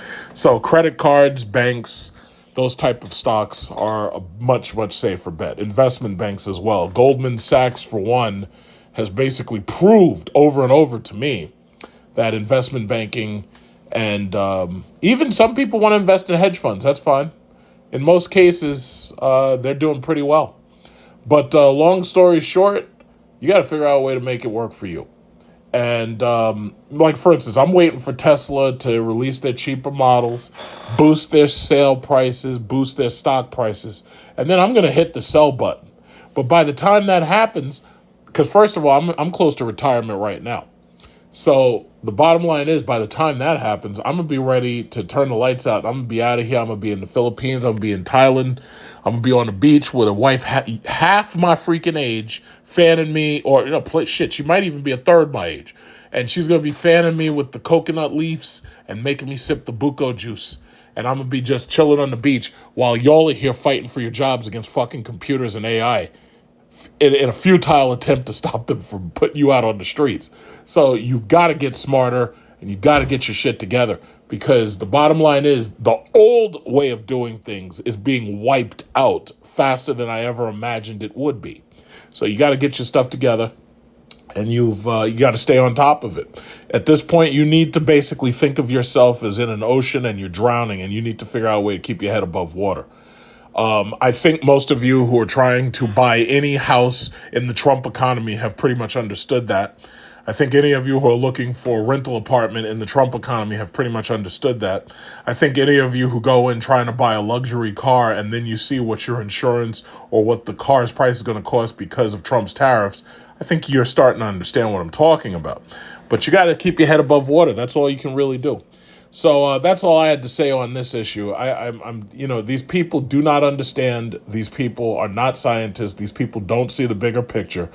The one thing I got to give the Chinese is they totally understand it. They see the bigger picture, and they're moving in a direction that we don't want to move and that we cannot compete in. That's the reason why they're so against these Chinese vehicles. It's because we can't compete with them.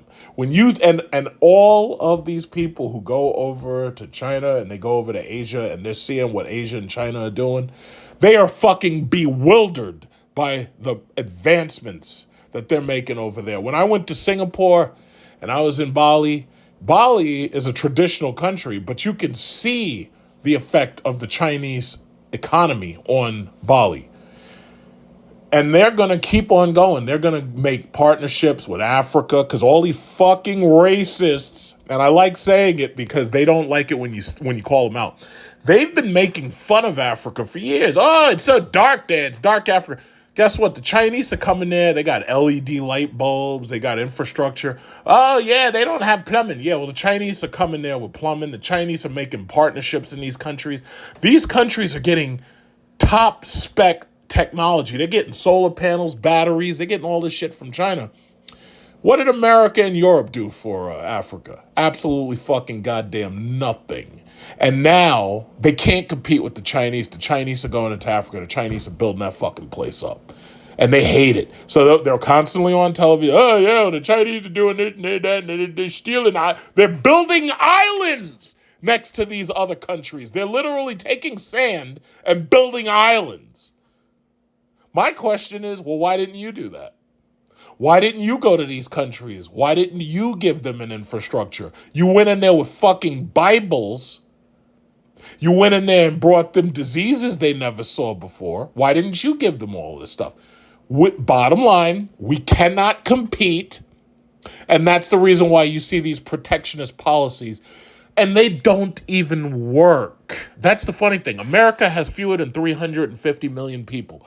China's got 1.4 billion. India's got 1.4 something billion. Trump was trying to force all these iPhones to be made in America. Apple said, fuck that. We're not doing it because we would lose all of our profit. We would rather go over there and enslave these Asian people and have them with their little fingers and little hands on an assembly line, and we'll get them to do all the work, and this way we can sell an iPhone for twice what it costs to make it. No, but you got to bring it here. Trump's trying to do everything he can to juice the economy and make himself look good, trying to get rid of Jerome Powell. I don't think that's going to work. Trying to knock down these interest rates that Jerome Powell and the Fed have raised, but we're $37 trillion in debt, and the interest on that debt would become unpayable if they raise the interest rates. The problem is, if we lower the interest rates, then the inflation will go up. So he's trying to simply get rid of the person because, as you've seen, if he doesn't like the numbers, he just wants somebody who'll give him better numbers. He's looking for sycophants. And in the meantime, he's setting up protectionist policies that don't work. And that's the simple fact, whether you choose to accept it or not. So that's all I really had to say. You can react to it however you want it. Honestly, it doesn't make a difference to me, but that's just the reality of what you're dealing with. So it's 6 o'clock in the morning, 6:02, and I'm on my way out of the city to Montgomery, New York for the air show. So basically, when you're trying to escape New York, you got to get out of here as early as you fucking possibly can, because this entire thing, the 295, the I-95, all of this shit turns into a parking lot. Now, today is a Saturday, so a lot of these people will probably be on their way to the beach later, probably about 9, 10, maybe 12 o'clock, somewhere around that. But they'll definitely be on the beach by like 11 or 12, so you just got to get out of here as quickly as you possibly can. But, yeah, so I got 272 miles worth of range. And there is a charging station up there at the mall. It's Woodbury Common is the closest mall to Montgomery. And basically, I got the car driving itself. As you can see, it's like I ain't doing shit. So I got the car driving itself. What is this? 1 hour, 14 minutes expected. And so basically, it's like 100 miles there. And then it's 100 miles back. But see, just like I learned, going to Rhode Island, and it's obvious, you got to get out as early as you possibly can. Like when I went up to Rhode Island, I told my mother, I was like, yo, listen, I want to be out of the house at 5 o'clock. Oh, you don't need to be out so early. Sure enough, I got her out of there as early as possible, shot right up to Rhode Island in no time, like an hour. Basically, it says hour 13 minutes, but if I start driving, it'll take like an hour because I start speeding. But, on the way back, oh shit, the traffic was unbelievable. It was just unbelievable. It was like bumper to bumper. In half a mile, keep left to stay on I-295 North. Follow signs for I-95 South, cross Bronx Expressway. Yeah, so the shit was unfucking believable coming back. So basically going, I didn't use that much energy. It was like the car was extremely energy efficient going up there. So it pretty much Keep left to stay on I-295 North. Yeah, pretty much did exactly what I expected it to do. I got right up there. I went to Warwick. I charged at the Target and then got right back on the road after I went to see family and everything up there. But coming back, oh my God, it was like I was sitting in traffic, driving real slow because the traffic was crazy. But as you can see, got the Super Cruise going, so I ain't got to really drive. I got this thing driving itself. It's a fucking robot car. I love it. And that's one of the things that annoyed me about that S-Class. Yes, like those S-Classes have Distronic, but they don't have autonomous driving. And that's something that annoys me, that these new cars don't have that just yet. And that's one of the reasons why I bought the Cadillac Lyric. And I would have bought any of the Cadillacs, because now you're seeing it. They're saying GM Super Cruise is like the best in the industry, and they're shitting on Tesla because even though Tesla has self-driving, the problem is you can't trust the shit if it's going to run you into a motherfucking train track or if it's going to take you off of a cliff. So you can't, real self-driving, as far as I'm concerned, it needs to be so trustworthy that if I go to sleep, I can trust it not to kill me. And I hate to admit it, but I was on the road one time and I had the car driving itself. By the way, as you can see, because driver being tired is the worst thing you could do. So I had this morning getting up. This is one of those French vanilla coffee things. It's like an energy drink, right? So right now I can't even stop talking and my eyes are wide open. But let me tell you something. I was coming back from a long drive, and I was so freaking tired. And I had the car driving itself, right? And I was in the left lane, this car. And I swear, I don't know how it happened, but I fucking dozed off. And it was weird because normally you could feel yourself dozing off, and you could try to fight it. And that's the worst possible thing you could do. If you feel yourself dozing off, mark my words, what you need to do is pull over, go to Dunkin' Donuts, get yourself a coffee. But let me tell you something. I was in this left lane, and I could feel myself dozing the fuck off. And I was trying to fight it. All of a sudden, I like blinked, and I went to sleep. As soon as I blinked, and I went to motherfucking sleep. I couldn't believe. And the crazy thing is, that's happened to me before, pretty much in the same stretch, because it's just exhausting sometimes to drive, right? So anyway, I blinked, and I did not open my eyes for at least 15 seconds. And the reason why I know, like Columbo will be like, yeah, well, how do you know it was 15 seconds? I know it was about 15 seconds because this car, if you stop looking at the road, the car has a sensor right here, and it's watching your eyes. And it knows that you're not paying attention. It knows you fucking basically went to sleep.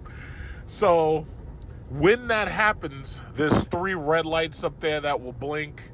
My chair will start to vibrate, and the chair will vibrate you in the ass. And you feel it because that shit tickles your anus, basically. It'll vibrate your ass. And the bottom line is, because you don't really have to keep your hands on the car. So that shit vibrated my ass, red lights start to blink, and if it can't wake you up, then you'll hear a noise and the voice will say, yes, you have to take over control of the vehicle, right? So anyway, I fucking went to sleep for like 10 seconds at least. Car kept steering itself, no problem. Now, if I had been in my Jeep SRT, the adaptive cruise control would have kept the car driving. The problem is it doesn't steer. So that shit would have driven me right into a fucking wall. Or it would have either driven me into the wall or it would have driven me into traffic and I would have hit some car in the right lane. This car, however, steers itself and it does its adaptive cruise control. So the thing about it is, when that shit happened and I fucking just went to sleep for like 10 seconds. And then basically 15 seconds because it takes you a couple of seconds to come back to reality. Let me tell you something. This car basically said it rung my ass and the lights was blinking and I got right back up. And when I got back up, I was like, wow, holy shit, I fucking went to sleep. And I said, okay, let me go over to Dunkin' Donuts. Let me get some strong ass coffee. I don't remember what it was I got. I think it was like a brown sugar something or rather coffee. And it was like some matcha. Well, not matcha. It was like a brown sugar latte or some bullshit.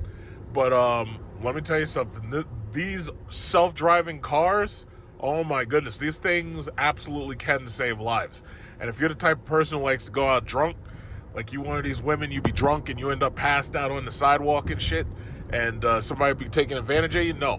What you got to do is you get you a self-driving car, and when those cars can drive themselves, it's like all you got to do is get in the car and be like, hey, car, I'm drunk, take me home. And the car will just take you home. Now, that is some shit that we need to invest in because we could, keep these goddamn drunks off the road and, save a lot of, because it's like whenever drunks run into a family, it's always like a family of 4 in a minivan or some shit, and they kill everybody, basically. So, no, what we need to do is we need to cut that shit out. So I'm going to change lanes. I'm going to get around this freaking truck. But, GM Super Cruise, this shit works. Now, the only thing that does bother me is the fact that you absolutely do have to keep your eyes on the road. See, I want to be able to go to sleep and have, a nice sound sleep and the shit just keep driving. But the problem is the car has no idea where we're going, so it would easily miss an exit, or this thing would keep driving until it runs out of battery.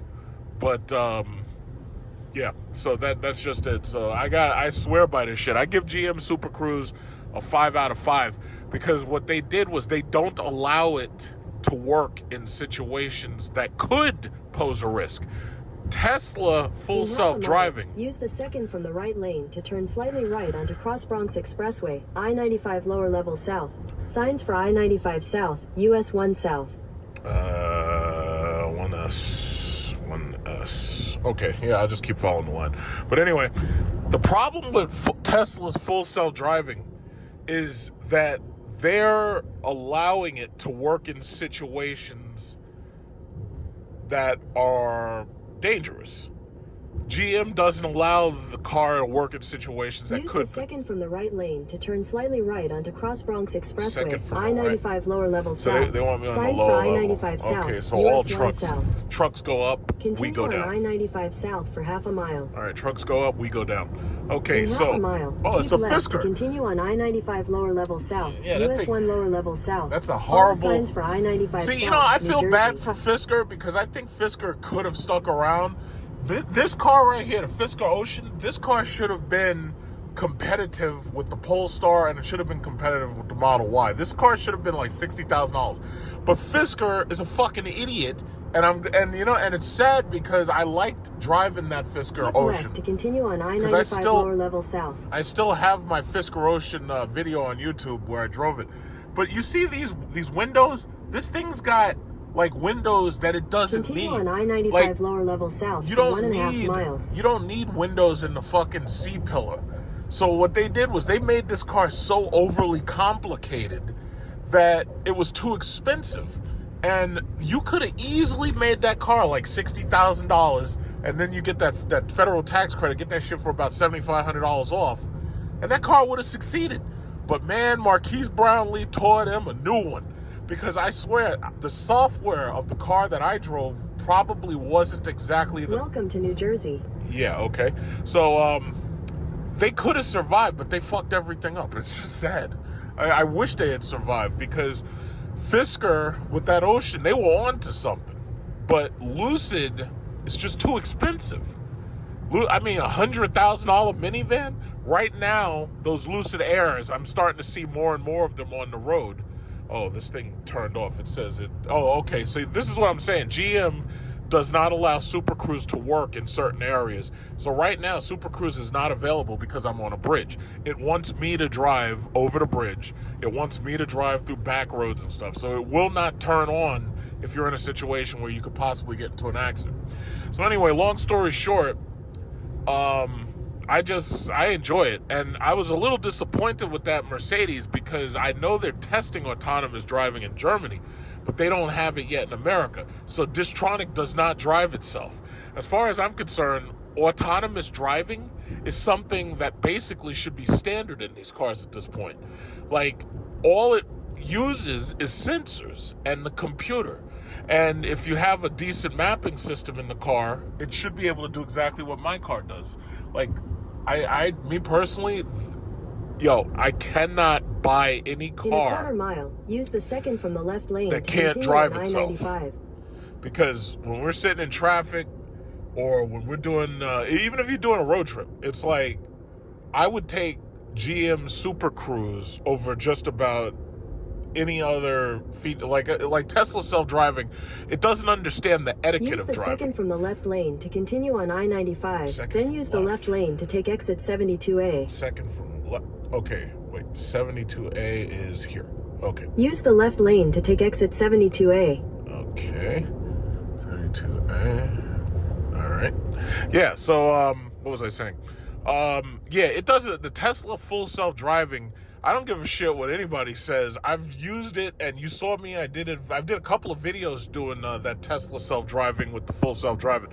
And I understand, yes, it does get better and better over time.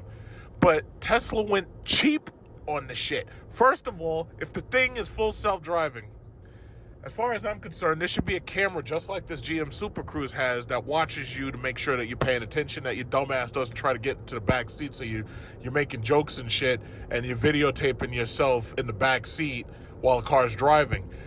Because it's not funny, because, the car can fucking run into something. But it doesn't understand the etiquette of driving. Like, for instance, like this guy who's about to pull out. I could slow down for him and let him go. Full self-driving does not understand that. What it understands is him driving out there and then it slowing down. But that's the problem. It doesn't understand etiquette. If you're in Maine, for example, pedestrians always have the right of way. So you have to slow down. If they're crossing a highway, you have to slow down for them. You don't have a choice. Even though cars should have the right of way, in Maine, cars don't have the right of way. The pedestrian always has the right of way. So you have to slow down for them regardless. So full self-driving does not understand that shit. It'll see a pedestrian, it'll slow down for them if it sees them, but it doesn't understand that it has to slow. Look at this fucking asshole with these stupid BMWs, that ugly, stupid, slow-ass car with a fucking M on it that's slow. Stupid, slow-ass car. Hate BMW. Driver. I don't even really like BMW, but I goddamn hate these fucking drivers. I hate them. I hate them. But anyway, what was I saying? So, yeah, it doesn't understand the etiquette of driving. Like, for instance, that Cybertruck is like 18 feet long. If you park that thing, or if let's say you're driving and it's in an intersection, does full self-driving understand that you're in an intersection and that you might be blocking people who are trying to go past you from behind? No, it does not. The only thing it understands is what's in front of it. And to some extent, based on the accidents, I can almost say it doesn't understand that either. But I can't trust it, because the problem is it's designed to work in situations that put you at the most risk. So I just, no. I'll stick right now GM Super Cruise. But I have to say, I'm very disappointed that Mercedes S-Class, yes, it does have Distronic, but you can't get it with autonomous driving. So they have to redesign that. Oh, they're going to redesign that car. But I love having a car that could drive itself. I really do. A car that can drive itself. Look at that guy. That guy got a Dodge Charger in his yard. He got an old 69 Charger. But, I have to have cars that drive themselves. I just have to. Because, you know, I haven't gotten into an accident in a very long... The only time I get into an accident is somebody hit me in the back. And that's usually at low speed. Like, you'll be in the city and somebody will either fucking sideswipe you. But that didn't happen with this car. I haven't been in any accidents. I've got 5-year good driver discount. You know, I've been telling people, you've got to protect your insurance just like you protect your credit. So I got 850 credit score, and I got 5-year good driver discount, and I also did that defensive driving, which I think that shit was stupid, and I think it was a waste of time. Because I think the things that people need to know aren't on it. Like, how do you deal with police interactions? Maybe defensive driving needs to tell these stupid motherfuckers that what they need to do is, if the cops ask for your license registration, that you have to give it to them. Because if they pull you over, chances are they're conducting some type of investigation. Maybe you missed a light. Maybe you did a red turn or wrong turn. What is this? The fuck are they doing? Are y'all waiting for a bus on the side of a goddamn freeway? Anyway, yeah, they need to teach these dumbasses, listen, if the cops pull you over, it's not about none of that sovereign citizen bullshit. You need to show your license registration. And that's it. You have no... What's this? Oh, it's a mall. AMC. Yeah, this is what the mall looks like when it's not crowded. True Food Kitchen and Bloomingdale's. Yeah, so no, you have no right to drive. That's a privilege. But they need to tell these stupid motherfuckers that. Because, you know, honestly, yeah, it's kind of fun watching people get tased the first couple of times. But when you see people just generally being stupid and In 2 miles, or use ignorant, the right 2 lanes to take the New Jersey 17 North exit toward Mawa. and they're getting their shit, and they're getting electrified and electrocuted out there by these tasers, it's like, yeah, after a while, it kind of gets old. And you're like, wait a minute, this could have been avoided if they had just forced you to explain this shit in driver's ed. And frankly, I think the cops should just listen to me, and they should just do that. They should say, listen, we're going to go to driver's ed, and we're going to make driver's ed has to make you sign off on this shit. Because really, you already... Oh, Bentley and Rolls Royce, look at this. But they don't sell Lamborghinis. But anyway, it's called implicit consent. You know, anybody who actually, you know, lawyers who understand the law, look at this, Macy's Furniture Gallery. I haven't been there. I might want to go there someday. Because we bought some couches from Macy's Furniture Gallery. Oh my goodness, those couches have lasted. And they look good. They still look great. Never buy that microfiber or that fucking recycled shit. You always should buy leather. If you're gonna spend that kind of money, buy leather, and it will last. iFly. This is that place where you can go with what is that thing called? Where you can have that parachuting indoors, skydiving indoors. That's called iFly. Look at this. Got the mall over here.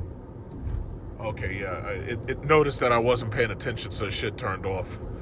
It gives you a 3 strikes and you're out. It's like if you're not paying attention. Use the right 2 lanes to take the New Jersey 17 North exit toward Mawa. Yeah, if you're not paying attention, it's 3 strikes, you're out. That's how GM designed this thing. So basically, it'll come back, but when it comes back, you'll have to turn the car off. They want you basically to get out. They want you to get like a coffee or something, and then you get back in. Use the right 2 lanes to take the New Jersey 17 North exit. Use the right 2 lanes to turn slightly right onto the New Jersey 17 North ramp. Yeah, Cadillac, they didn't take any chances with these cars. Use the right 2 lanes to turn slightly right onto the New Jersey 17 North ramp. I gotta slow down. Continue on New Jersey 17 North for 14 miles. Because they don't even want to take turns and exits and shit for you, because they want you to pay attention to the fucking road. They don't allow the car to do anything in a dangerous situation. They just don't. So basically, yeah, I can turn it back on now, but they don't, when it comes to exits and off ramps and stuff, they don't let the car drive itself. You have to be paying attention. So basically, it's kind of intervals of making you pay attention. I can appreciate that. I can appreciate that because, frankly, the whole point of full self-driving is supposed to. Oh, Charles Schwab. Yeah, full self-driving is supposed to be able. And it's funny. They have a Charles Schwab right next to a Men's Warehouse. So basically, it's like they want to make it so that you can get your suit done, and then you can go to Charles Schwab and invest your money, and then you come pick your suit up. That's pretty cool. But they're making it so, oh man, yeah, I'm doing 84, 85. I got to get behind another driver so that as soon as it gets closer to somebody, it'll slow down. But the problem is these are illegal speeds technically. So let me slow down this shit a little bit. Because, New York State is a bunch of pussies, and they got, what is that, state speed limit is 50? Yeah, so I got to get behind this guy right here so I can slow this damn thing down, because otherwise, and that's the other thing. If you have full self-driving, yeah, it'll follow the, oh, look, Lamborghini Paramus. Oh, they got a bunch of Ventadors in there. Oh, SVJ is up in there. Wow. Paramus, huh? Okay. Lamborghini Paramus. Okay, so, I like it. For road trips, it's fantastic. I think that, if I ever needed a road trip car, like there was just a comparison of which car is better, the Cadillac Escalade, Crate and Barrel. Yeah, Crate and Barrel is another one of those stores where these rich women go in there to waste all your money. Don't give your wife a credit card because you will regret it, I promise you. Home Goods, TJ Maxx, Crate and Barrel, and Crate and Barrel is at the top of the list of places these women will go to waste your freaking money. But fitness equipment. Oh, they sell fitness equipment. I haven't been up here in a while. This is really bewildering. It's really interesting. But no, all I'm saying is, if I had to get a road trip car what I was always going to use on a road trip, I would absolutely buy a Cadillac Escalade. I would get the regular gas version, not the V model, because I don't want a gas guzzler. And even that's a freaking gas guzzler.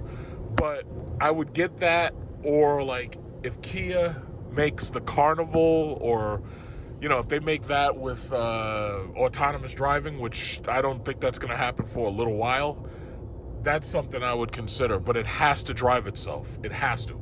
Oh, this is Mercedes-Benz of Paramus.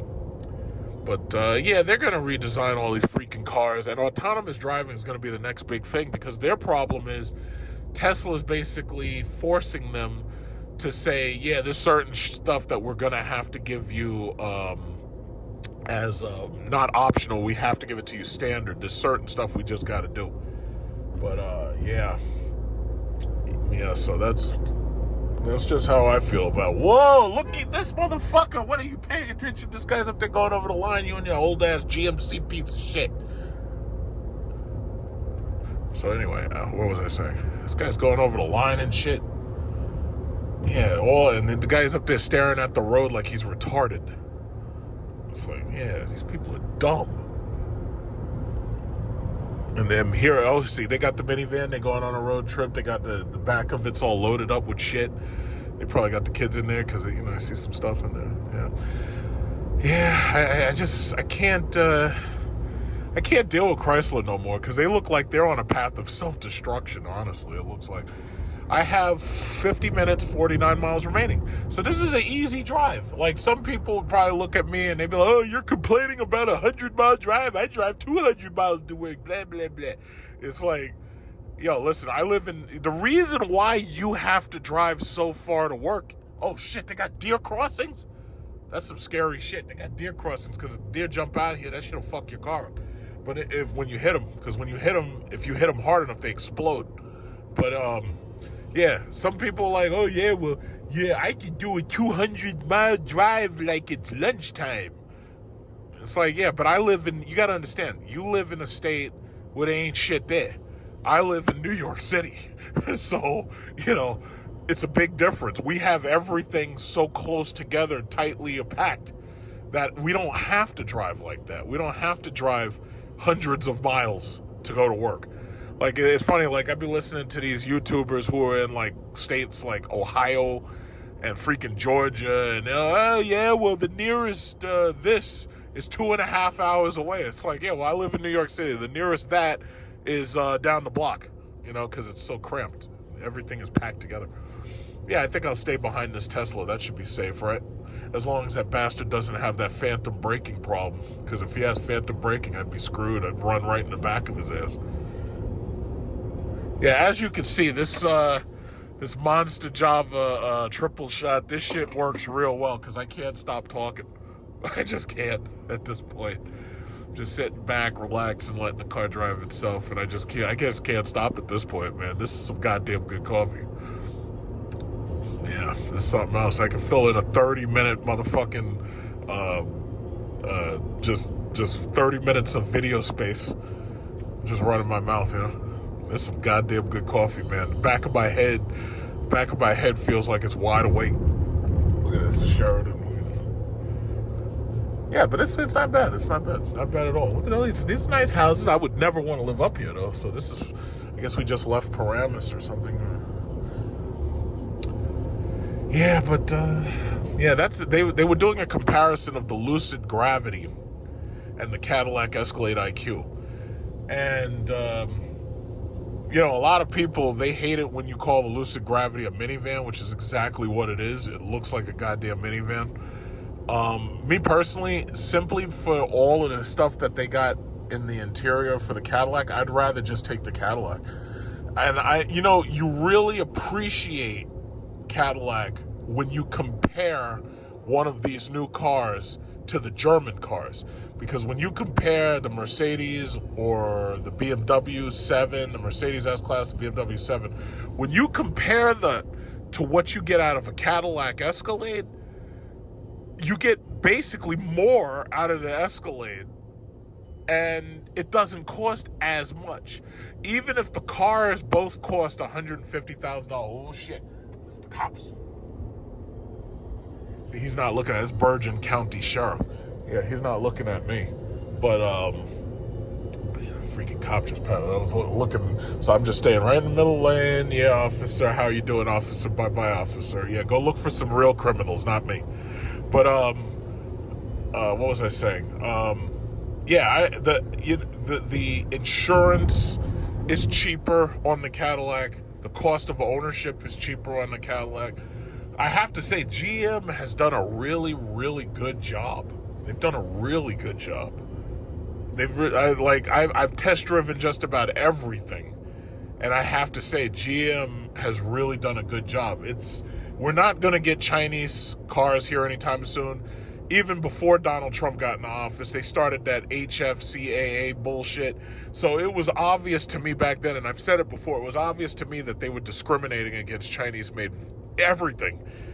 And they're doing their best to avoid having to compete with the Chinese market.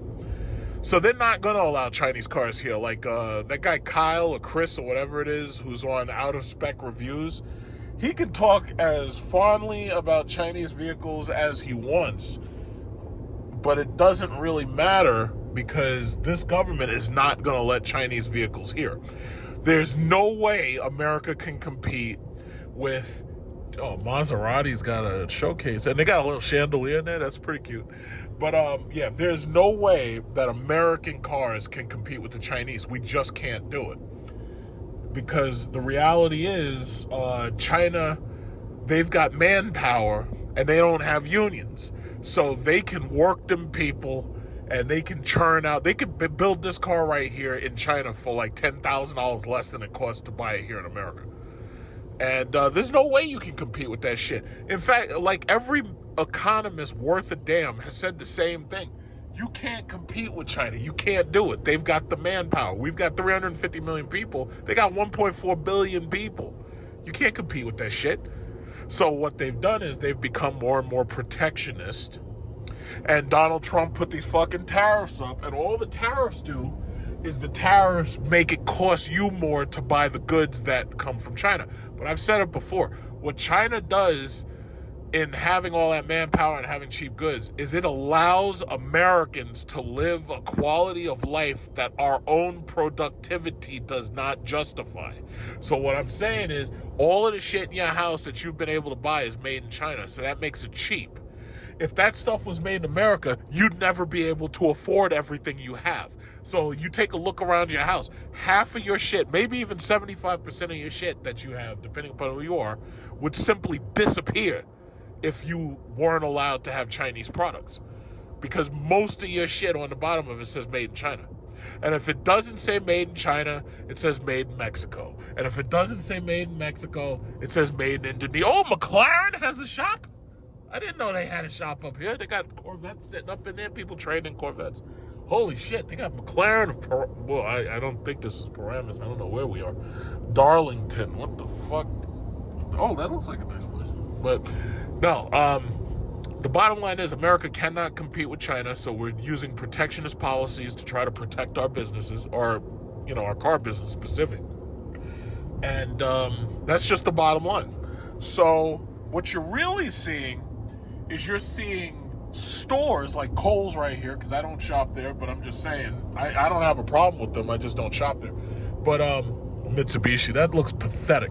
That Mitsubishi dealership, all these other dealerships look beautiful, and that Mitsubishi dealership looks like shit.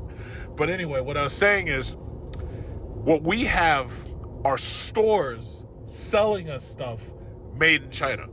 Now, Trump believes in the 1980s America, or the 1970s America.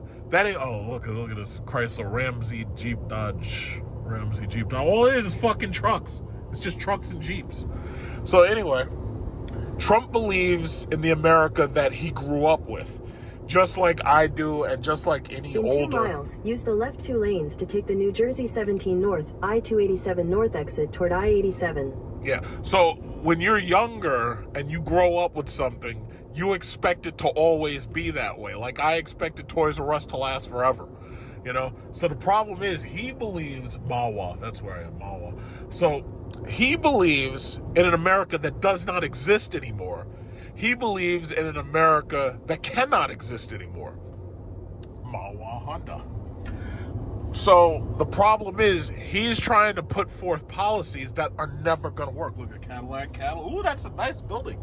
I like that. That's very nice. Cadillac of Mawa. But you could go shopping. Really, look at that. This orange Scat Pack. Ugh, I wish it was a freaking Hellcat, but it's not. I don't see very many Hellcats anymore. So anyway, he believes in an America that does not exist. He believes in an America that cannot exist anymore. Not with global competition where it is.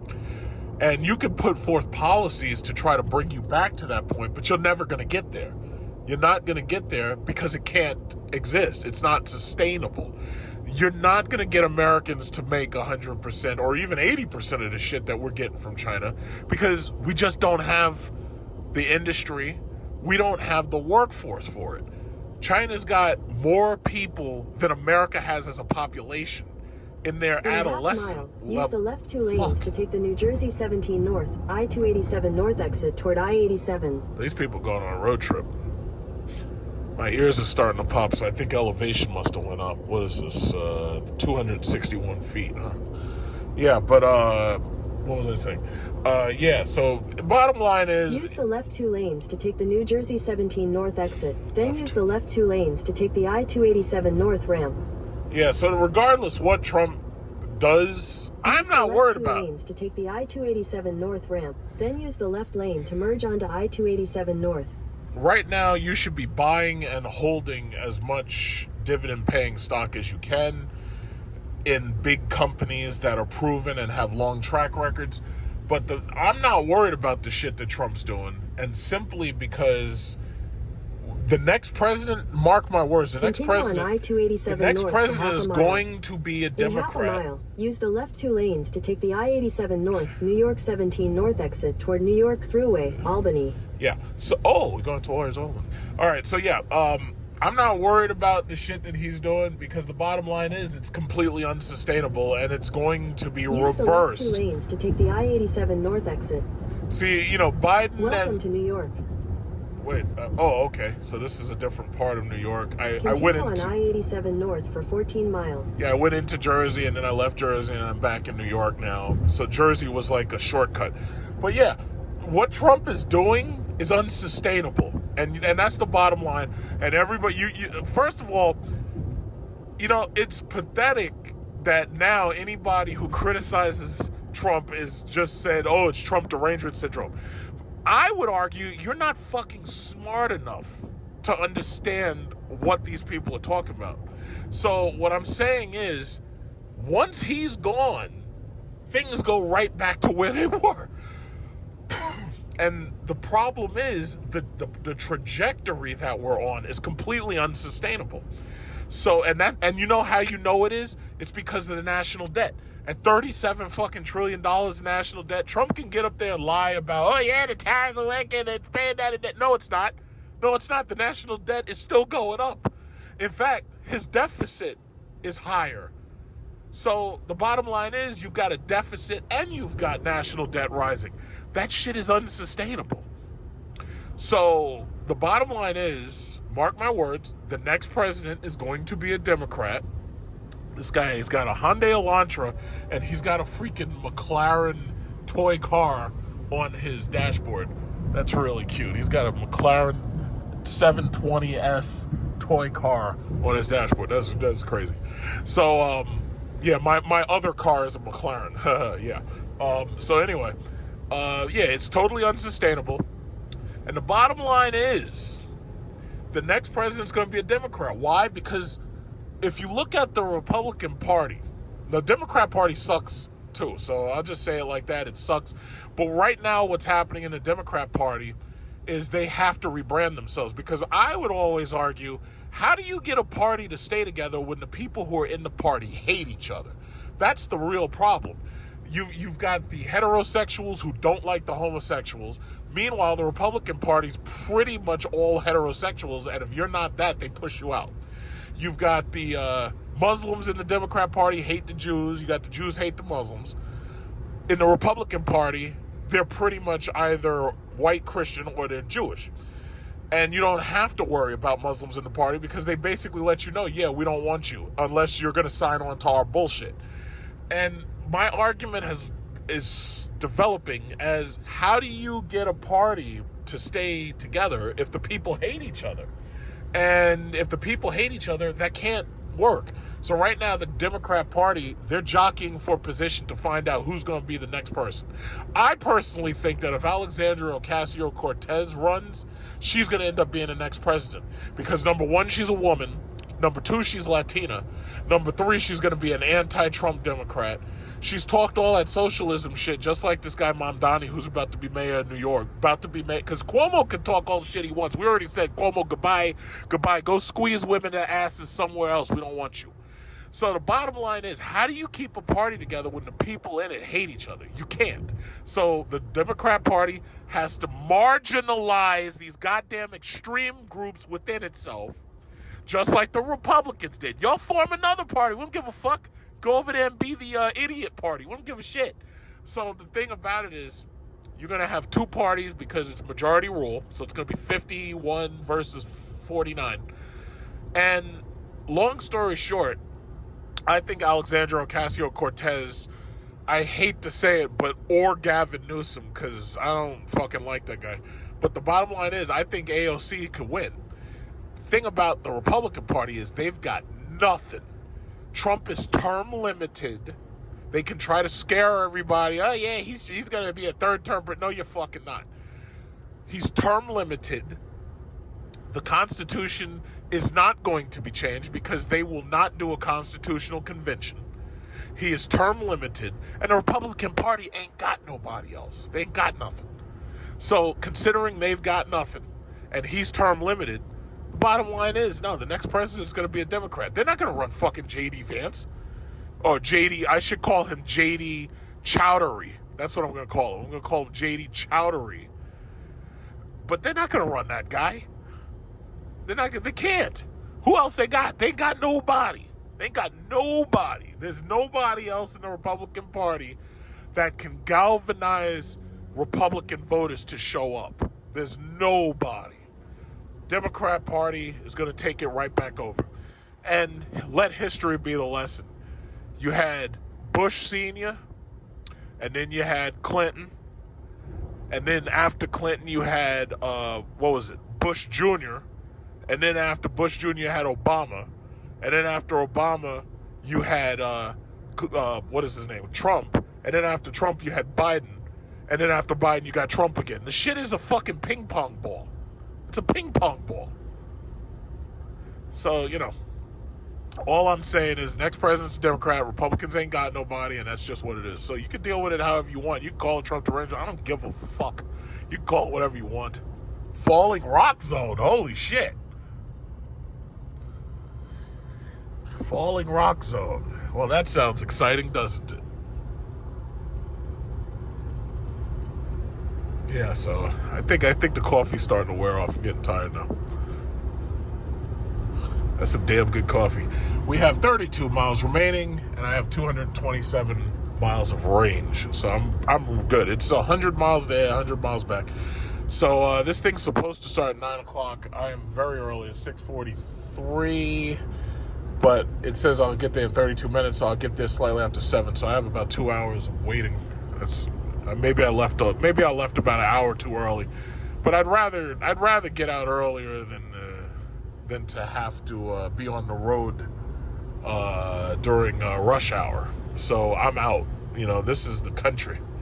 This is New York. So basically, you come to New York, they ain't shit here except this. It's like, if you're in New York City, you see all the big sights. Other than that, New York looks just like the rest of this freaking country. It's just freaking deciduous forest. There's nothing else.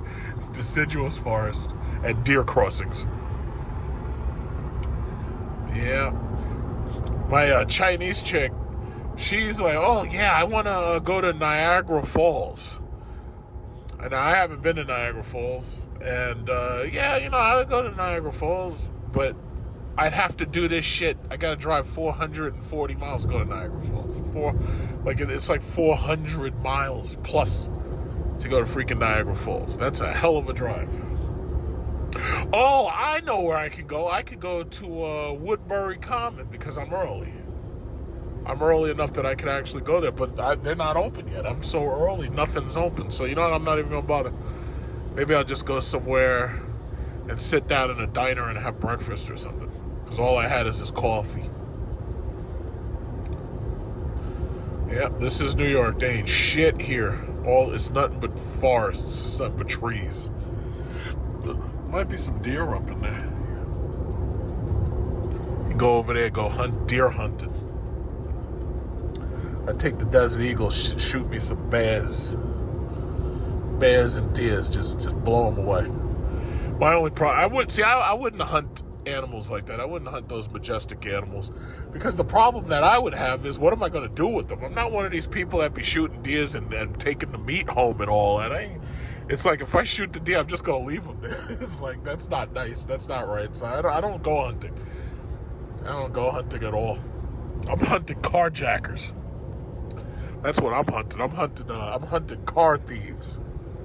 Because if you just, drop their bodies right there, it's like, then the coroner and the police come and they take them away. So, because what am I going to do with them? I'm not going to chop them up and eat them. It's like, what the fuck am I going to do? So, the bear, if the bear comes into my house, yeah, the bear's getting shot up. But I'm not going to go hunting a bear. I'm not going to do that. No, I know some people, listen, I understand that there is hunting that's not sport hunting. It's pest control, because you've got so many wild... Now, hogs, oh yeah, I'll kill the shit out of them. I would get my 50 cal Desert Eagle, and I would definitely buy a 50 caliber Barrett 50 caliber or something like that. And I'll hunt the shit out of them hogs, and hopefully we can make bacon out of them. And even if the bacon doesn't taste that great, you can send it to poor countries or something like that, and they could eat. But no, bear and deer and stuff, I'm not hunting them. I wouldn't do that. And these people who go and hunt elephants, you people are insane. You're sick. So when the elephants stamp you to death, like that happened recently in South Africa or something. There was like a South African gaming warden or something, and he owned the land, and the elephant stamped him to death. I was laughing my ass off. Good for you, elephant. Good job. Kill all of them. All of them. Especially if they live in Orania. Get them. I'd be rooting for the elephants. And just like you see that video, like these people up there hunting the lions. Why would you hunt a lion? Like, so when the lions go and kill them people, I'd be loving it. Give that video automatic 5 stars, thumbs up, kill them all. I love those lions. Those are some fantastic lions. Those are the best lions in the world. Those are fantastic lions. Use the right 2 lanes to take exit 16 for New York 17 toward even the giraffe. Harriman. I'd be rooting for the giraffe. Like, every time I see these videos, I'd be rooting for the animal. I'd be like, yeah, get them. They should have known better. Stupid. Get them. And the poisonous snakes, too. Poisonous snakes, you're supposed to know to leave them damn things alone. What's wrong with these people? They're messing with the snakes. Leave the snakes alone. Just leave them alone. Let them be. But when them snakes bite them people and all of a sudden they got to amputate an arm, good for you, stupid. And this new shit, what is it with these people who are taking on pet alligators? Man, when that alligator gets a hold of you and rips that arm off, yeah, good for you, stupid. Yeah, I'm sorry. I have no choice but to root for the animal. You should have known better. You should have known better. Look at this. Deciduous forests and shit. Yeah, it's like Woodburn Common is exit 16. So yeah, I will definitely be passing that on the way back. I don't even really think I want to go there. But it's too early anyway, so I can't really go there. In half a mile, use the right 2 lanes to take exit 16 for New York 17 toward US 6 Harriman. If you say so.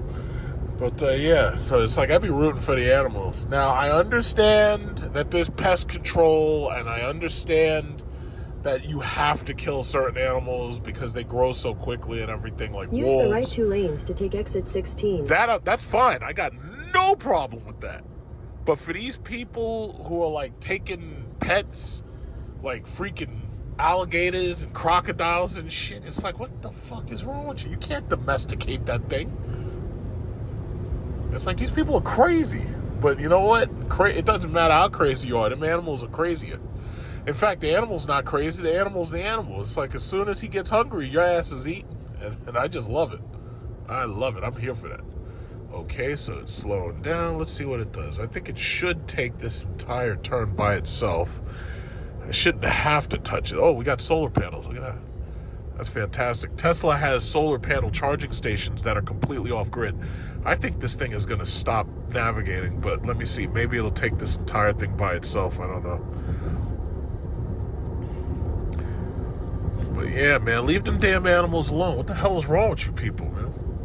And I just want you to know it. It's not enough for you to get killed by the animal. I need you to know that I was rooting for the animal the entire In a quarter time. mile, Look continue at this. on to New York 17 West. Oh, yep. See, I figured it was going to turn off sooner or later because it doesn't want to do stuff like this.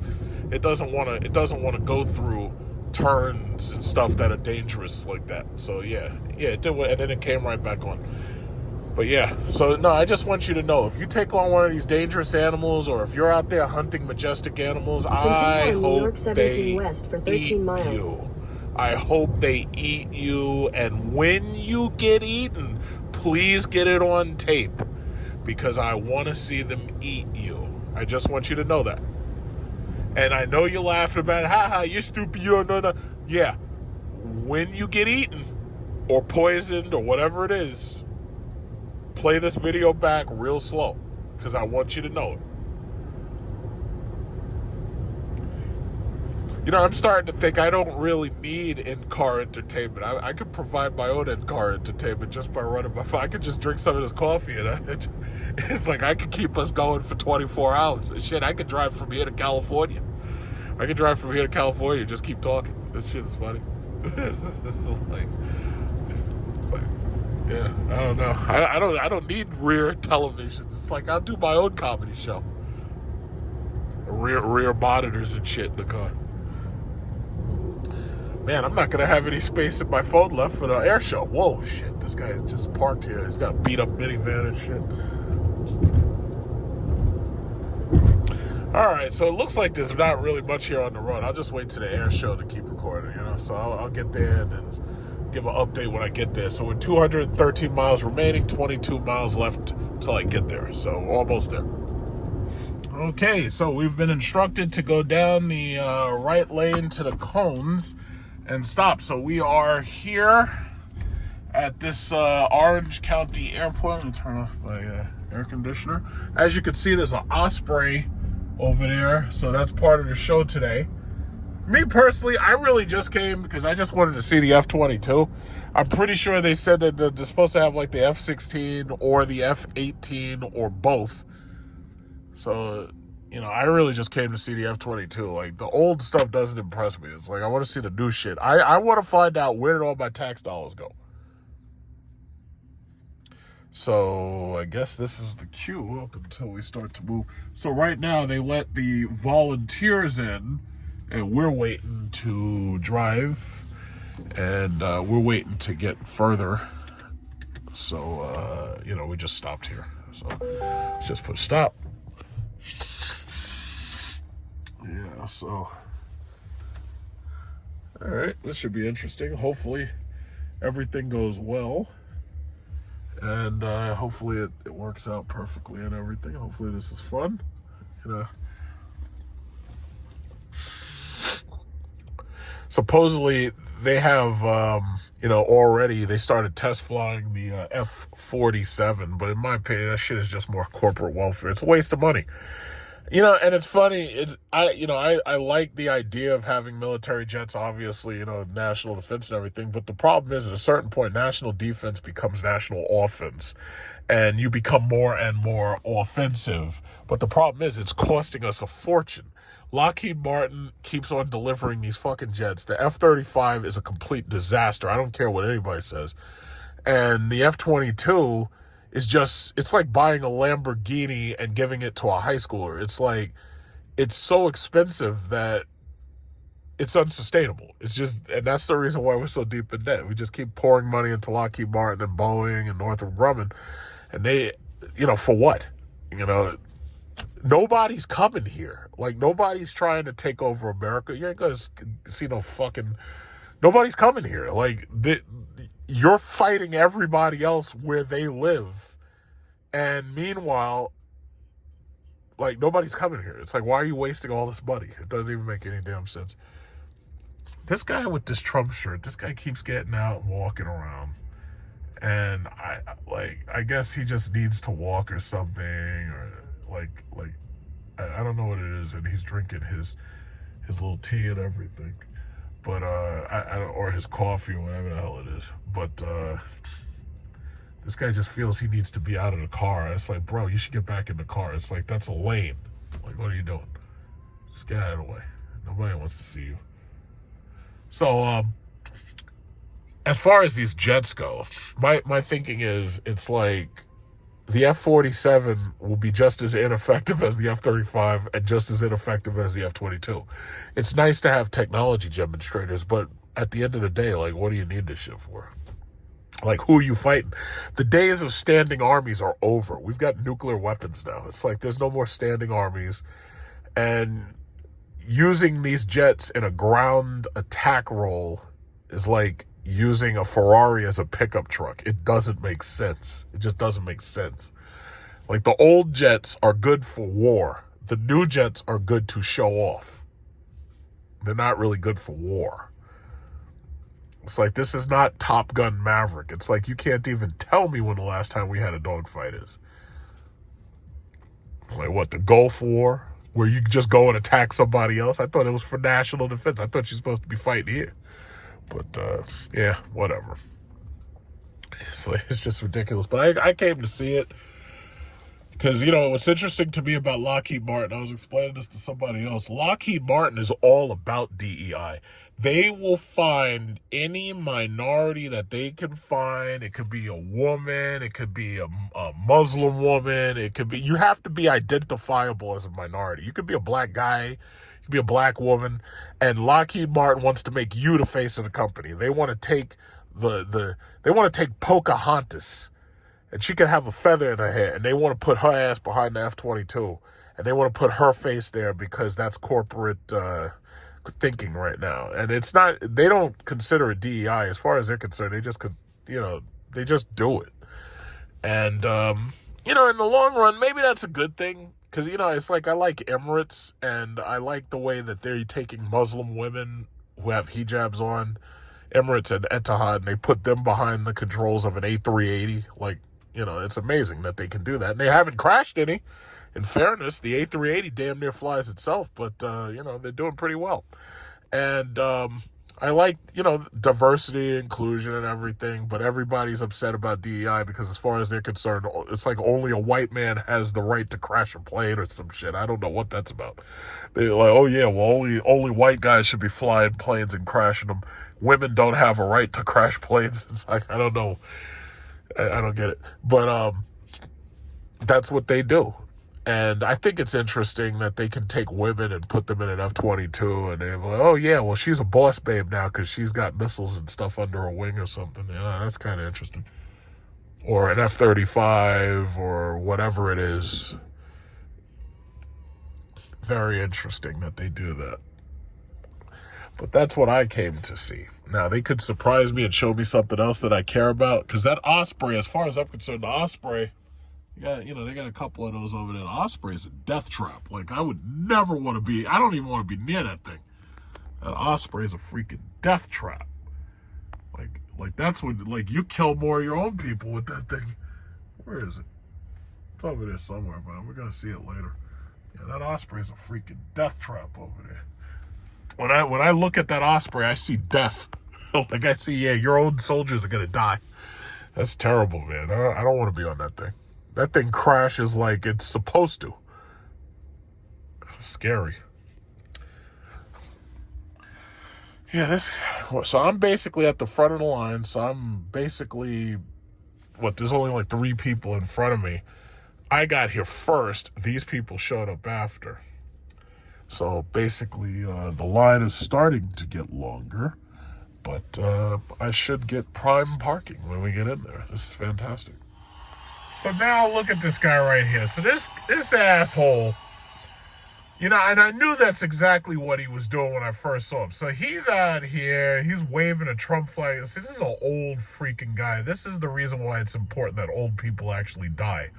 Not only so that we can inherit their money, but also so that we can lighten the burden on the Social Security infrastructure. But anyway, this guy's out here. He's got the American flag. He's got the Trump flag. It's like, okay, guy, we get it. Yeah, you support Trump. You got the shirt on. I'm surprised you don't have the gold shoes on. You might as well have the gold shoes on. It's like, bro, we get it. We get it. It's like, what is it? Like, that right there is the side of, that's a sign right there of a cult personality. Now, I voted for Trump both times. But you don't see me with fucking flags and stuff, and you don't see me with shoes that say Trump on them. It's like, I don't wear badges and I don't like outwardly show people what I believe in. But these people right here, man, these people are just stupid. And that's the reason why, because you never know. With these liberals, you trigger these motherfuckers, and they'll put a hole in your window, or they'll scratch up your car, or whatever. You saw what they were doing to them Teslas. It's like, I don't need you knowing what I believe in. It's like, you could just take a look at me, and you can assume that you know what I believe in, and you'd be dead wrong. But these people just wear this shit on their sleeves. It's just disgusting. It's absolutely disgusting. I have no tattoos. I have no identifying marks. I don't, like, whatever I believe in, you're never going to know about it except for what I say. And that's it. And whatever I say goes. These people, this guy's out here dancing around in fucking traffic trying to show off a sign and shit. Well, yeah, man. Listen, if Donald Trump lowered my taxes to virtually nothing and basically handed me a lot of money, like if he said, hey, yeah, John, yeah, here's $10 million, you're one of my biggest fans, and I want to give you $10 million. I'd have a Trump shirt on. At that point, I'd have a red hat and a Trump shirt, but he never did that shit. First of all, he's driving up the fucking deficit. He's driving up the debts. It's going to cost me more in the future. And my thing is, listen, if you hand me money, I'll wear whatever you want me to wear. In fact, I'll be enthusiastic. Like if I hit the lotto, I'd have a New York State lotto jackpot hat on. But that's a bad idea because then everybody will be asking me for money. And I don't need that because I don't like it when people be calling me asking me for shit. But look at this guy. Look, come on, man. I hope somebody hits you with a fucking car. No, I'm just joking. I don't, I'd actually rather see him get hit by a plane, but no, I'm just joking. It's like, is this necessary? Come on, you're blocking traffic. Come on, really? It's like, can't you just believe in something and just believe in it? You gotta fucking shove that shit down everybody's throat. And you've heard me complain about even the people with Biden signs. I've complained about that. I don't care who it is. I don't even like Obama stickers, Obama sign. I don't like, why do people have to do that? Why do you have to show everybody? And I understand, yes, you have a right to do it, but come on, man. At a certain point, it's like, come on, really? When you talk about cults of personality, that's what that is. That's a cult of personality. I'm not down with cults of personality. I'm just not. But, it's like, at a certain point, it's just ridiculous. And sad. I wish we still got 45 minutes to 50 minutes, give or take, before... Well, then again, they said the gates don't open till 9, so it looks like we're just going to be sitting here. So, we'll get in there soon. We'll get in there soon. Here we go. Here is this guy again. Why aren't you, handing out, drinks or something? Why aren't you, selling Sprite or Coke? What use are you? Could you do something useful? This guy's out there walking around in freaking traffic. Look at this guy. What is he putting on the red hat? Look at this guy. Look at this guy. Man, this guy's a turkey.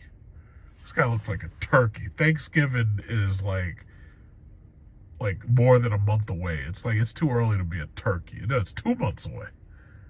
It's like you look like a turkey. It's just sad. It's just so sad. Guy's walking around. He might as well have feathers.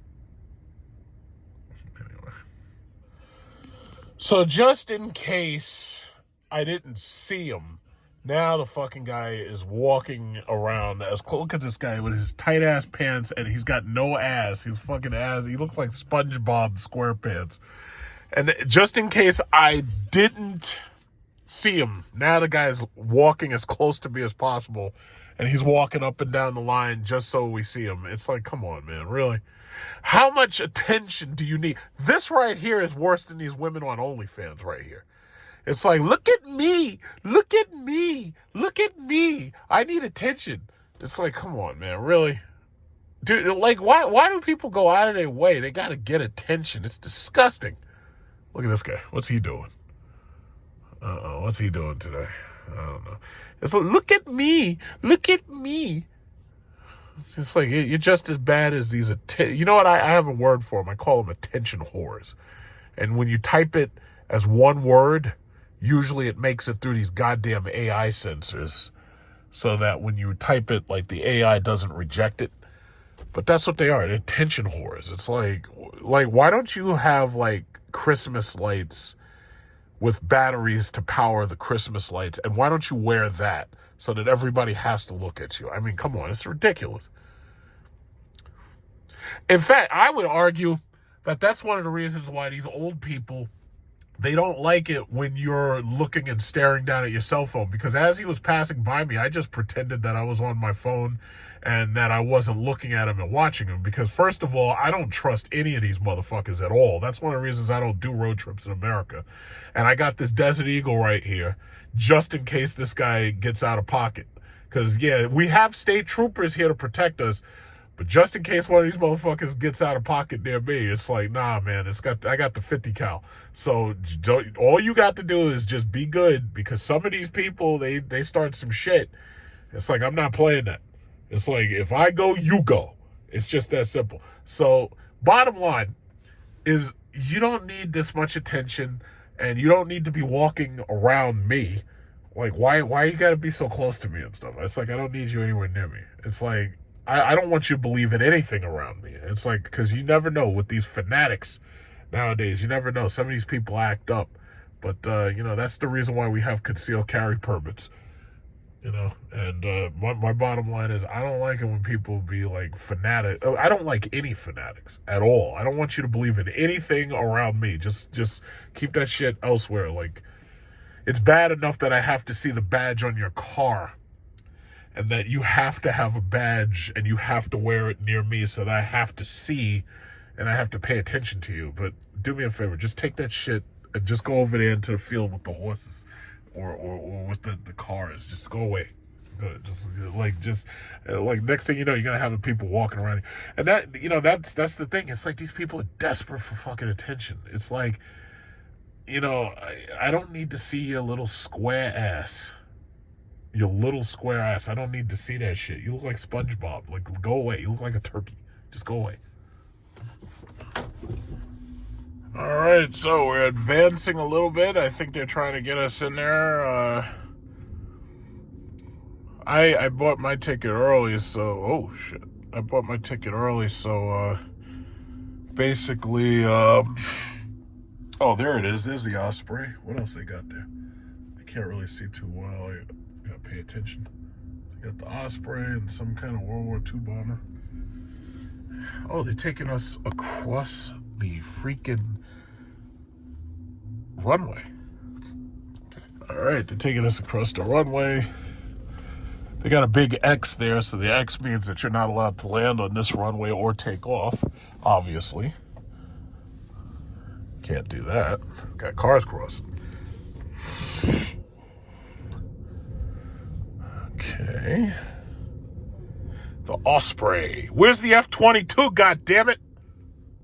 I want to see it do more than just fly. I want to get into it. I want to get into it. Where's the F-22? I paid $40 to see the F-22.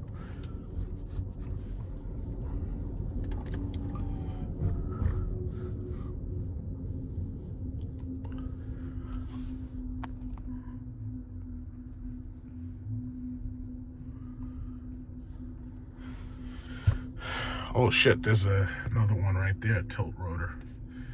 That Osprey, man, that thing's a goddamn death trap.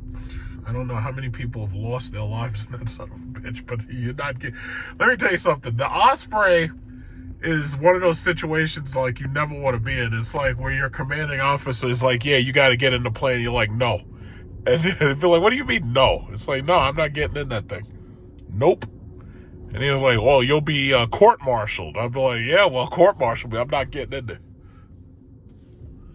Like, that's a really bad situation. It's like, I have no idea how many people that thing's killed. But I can promise you none of it was combat. No, I ain't getting in there. Fuck that.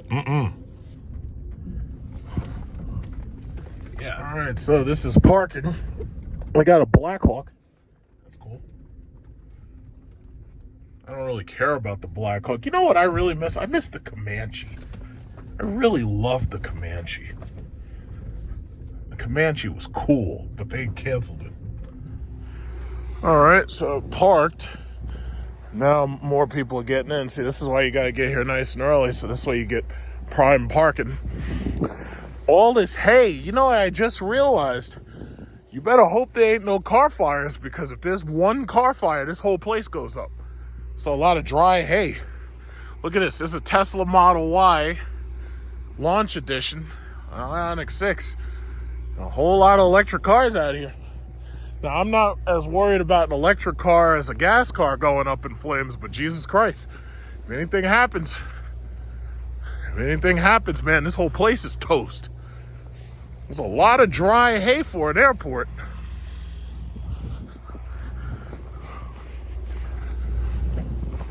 Yeah.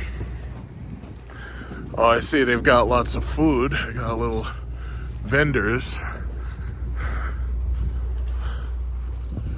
So you got the Osprey, the Chinook. I heard the Chinook was having issues in some cases. Like the Chinook has like a ground resonance issue that can tear that thing apart.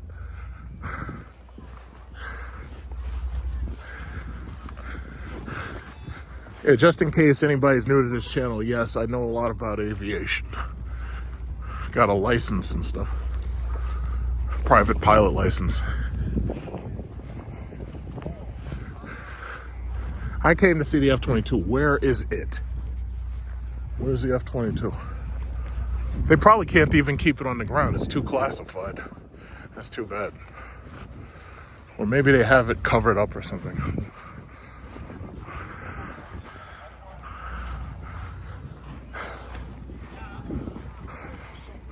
I gotta go to the bathroom. Oh yeah, of course this is an Air Force recruiting opportunity. I'm not getting in that Osprey. They can forget that. You could go ahead and court-martial me. Go ahead. I'm not getting in there. All right, so I just made it inside, and basically this right here is a Black Hawk. So that's Black Hawk helicopter. This thing is, you know, it's funny when they say something is 50 feet long or 45 feet long. Like it's amazing how long something actually is when it's 45 or 50 feet long. It's pretty big. Oh, and this is the Chinook. Okay. You know, I've never actually been to the Washington Air and Space Museum. Someday I might go there if I have to go to Washington again. I guess you're allowed to look in there. Yeah. That's cool, all these crew vehicles. That's some scary shit, man. I would never want to be in one of these damn things. Not flying, anyway. And I don't know, are we allowed to go over there? This is a Civil Air Patrol Cessna Skyhawk right next to us. Yeah, okay. Where's the fighters at? Where's the F-16? I don't know.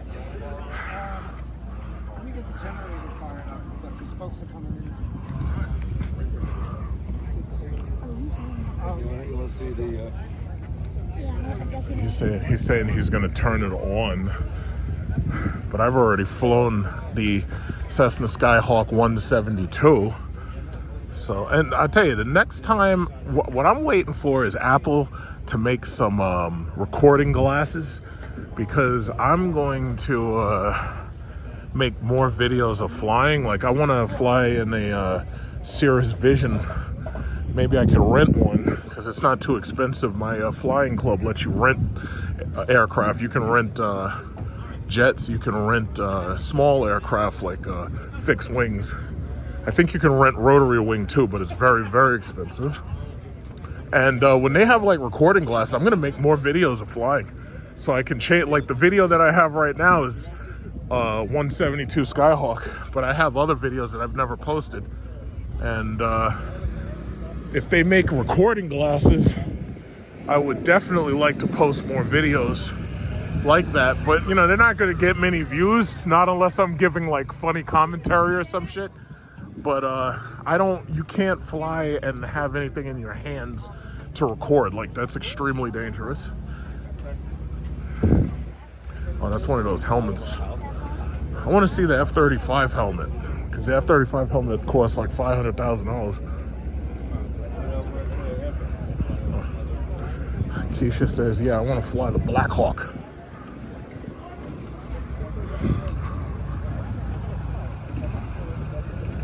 Okay, where are the jets at? God damn it. Where's the F-22? Where's the F-35? Where's the F-16? Where's the F-18? Where are the jets at? All right, I gotta go to the bathroom. So I'm gonna hit this little porta potty right here. I'm gonna hit this little porta potty right here.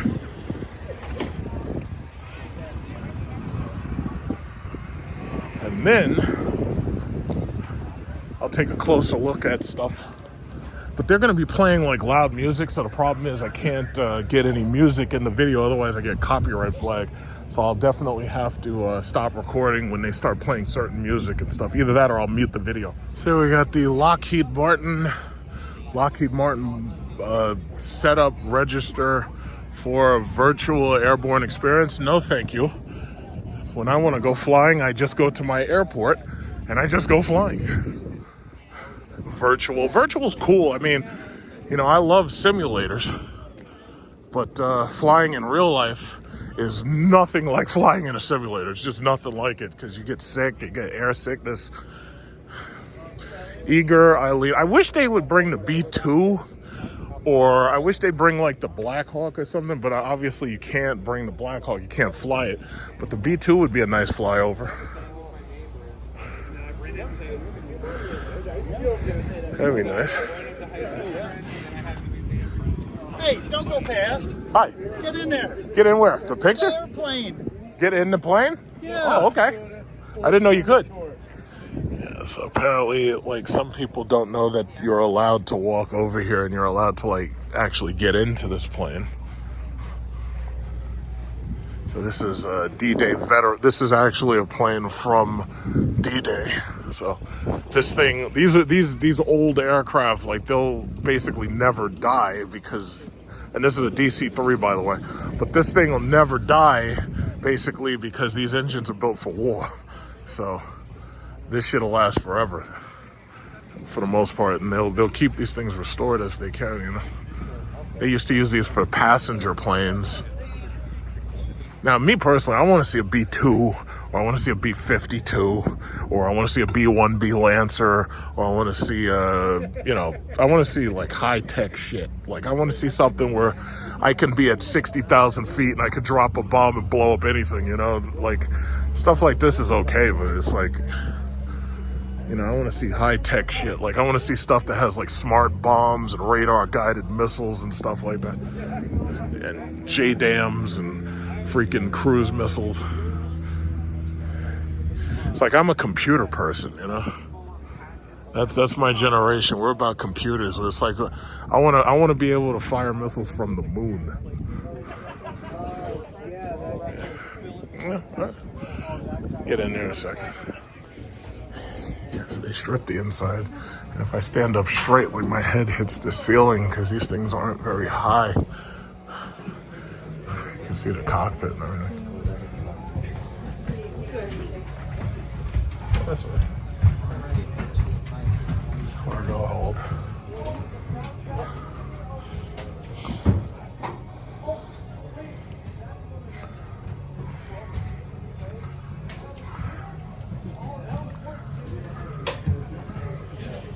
I guess maybe I'll go take a closer look at the Black Hawk. Maybe even, well, if we can go near the Osprey, I'll take a look at that. Oh,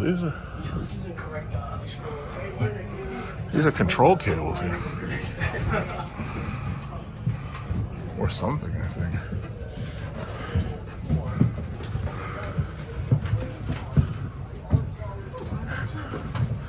I like how it says emergency exit. Yeah, freaking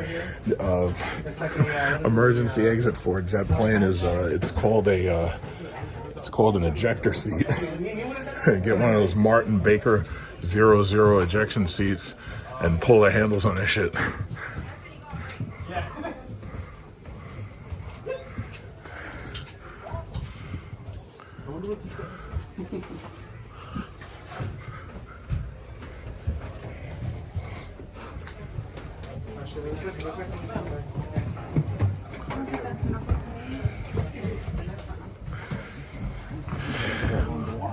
Oh, here.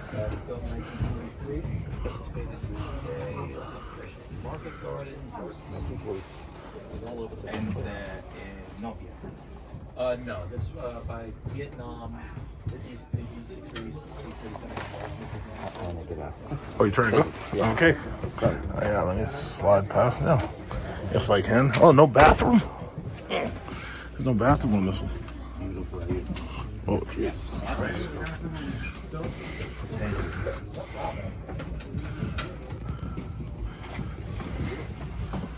Good morning. Hello. How are you? There's no bathroom on these models, I suppose. No. There's a bucket in the back. There's a bucket. When they flew across the Europe, that's how they had to do it. But they didn't have bathrooms on the passenger version? I don't believe so. Wow. That's amazing. / horrifying. Yeah. All right. All right. Yeah. Yeah. Interesting. All right. Cool. Let me let somebody else get in there. Sorry. You good? All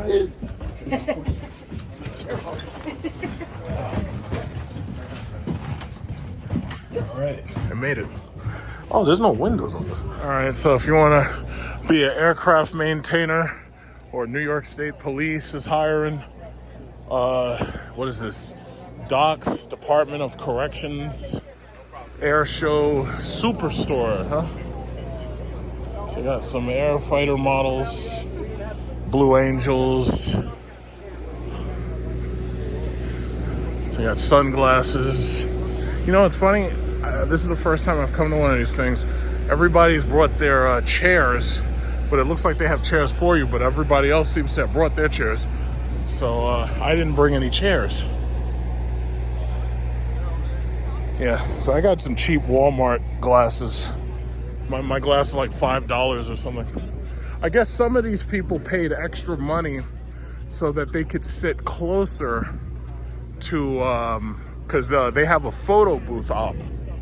So I guess some of these people paid more money to sit closer to that. They make banana smoothies. They got lemonade here. God knows how much that should be.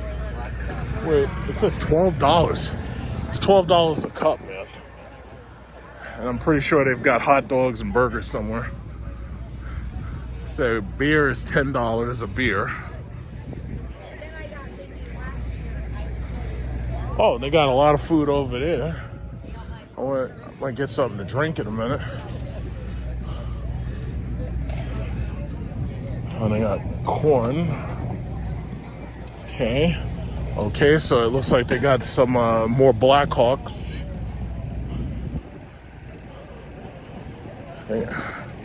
More Black Hawk helicopters over there. Or a Sea King, I can't really... Yeah, that's a Black Hawk. Yeah, they got two of them. Alright, so that's where they allow you to get in there. They got a drum show over here. They got this... people playing the drums. Alright. Let's see, okay, they got Philly cheesesteak, chicken gyro. They got some other things. Let me see what they got over here. God knows that's going to be really expensive, but...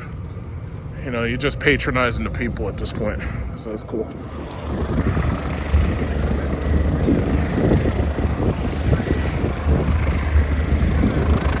Alright, so they're about to get started very soon.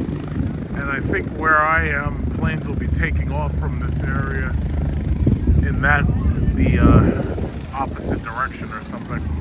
So hopefully they'll hurry up and start. I'm exhausted. It's like hot out here.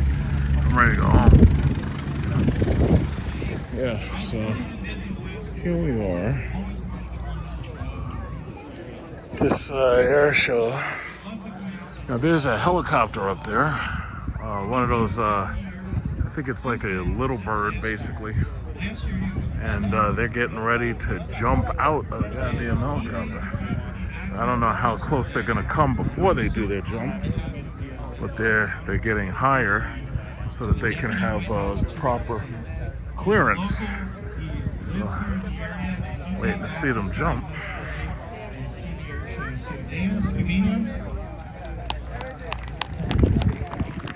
There's a lot of flies around here. Good afternoon, everybody. Can I hear I think they're gonna do. They're about to do it in a second. USA! God bless the United States of America. Thank you for everybody for being here this afternoon. God bless our United States military, our law enforcement, paramedics, first responders, firefighters, everybody that's here today. And thank you for everybody coming Little out fucking gnats here in around. Orange County, It's funny because when and supporting this great show. they just This came out of show nowhere. is what makes you proud to be an American. When those F-22s come flying by, I love these fighter jets. It's incredible. You see them fly by, and you're just proud to be an American. I thank everybody for their support, all the love and support they've shown over the years, and I wish everybody a great day. Steve, great job running the show. Ryan, Steve, great job putting on the show. God bless the United States of America. Let's have a great day. Enjoy the show, and thank you So the very Navy much. Take care, is everybody. here. Obviously, the Air Force is here. Thank you so much. I'm going to invite Pastor Jeff Lindsay up here to give her invocation.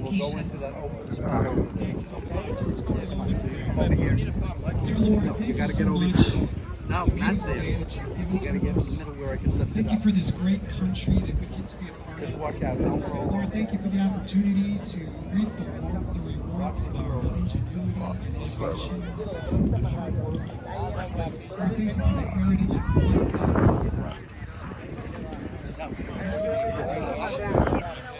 I don't know if they realize, but we can't like hear them. It's like they're not either talking into the mic, or the mic is just not set up so that we can actually hear them well. But the helicopter is right up there. It's waiting, and so they're about to start jumping, I suppose. I only really came here because I want to see the F-22. Supposedly, there's a Osprey demonstration, and then there's the, I think there's an F-16 or an F-18. I'm not really sure, but we'll find out in a minute. They should be jumping very soon.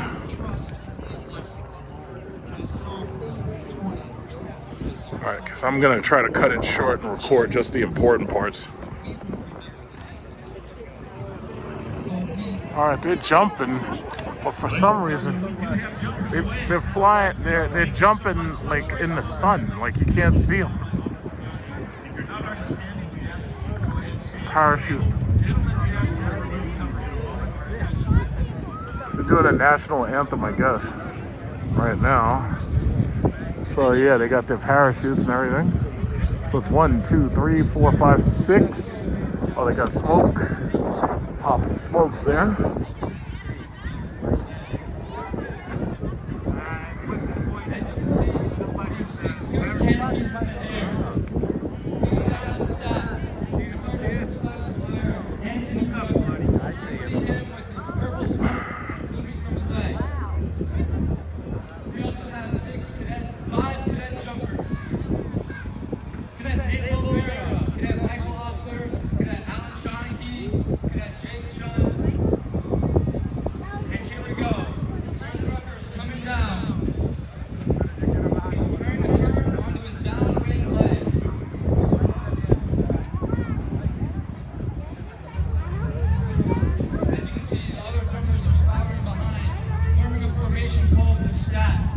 This allows the jumpers to gauge the person in front of them, shoot accuracy, and maintain their safety.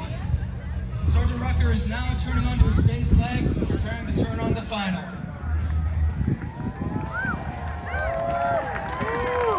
Give him a hand, everybody.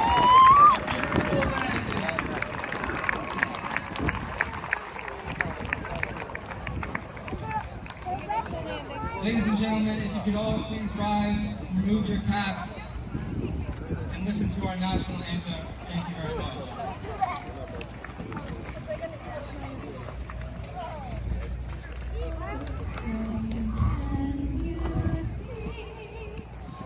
They gotta do a flyover maybe for the national anthem.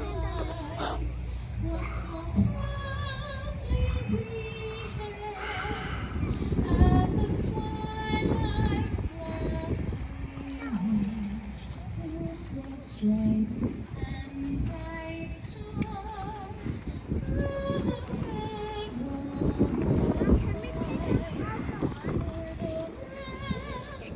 we walked.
If you look to your right, you'll be seeing it coming down the runway.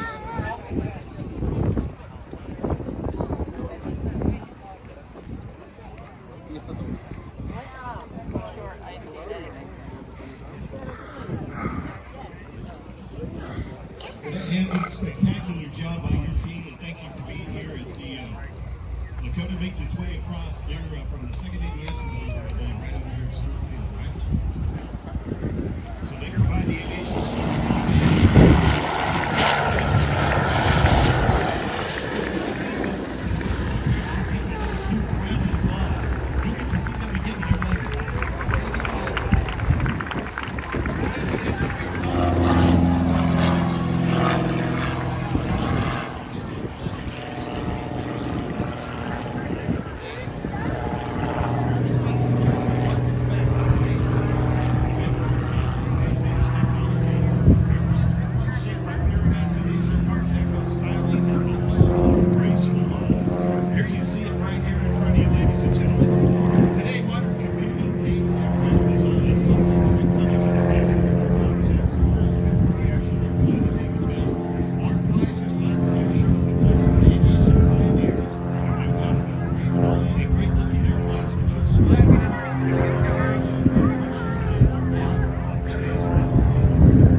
Oh, so the Cyberbeast is racing the plane. They had a purple Cyberbeast. Oh my goodness.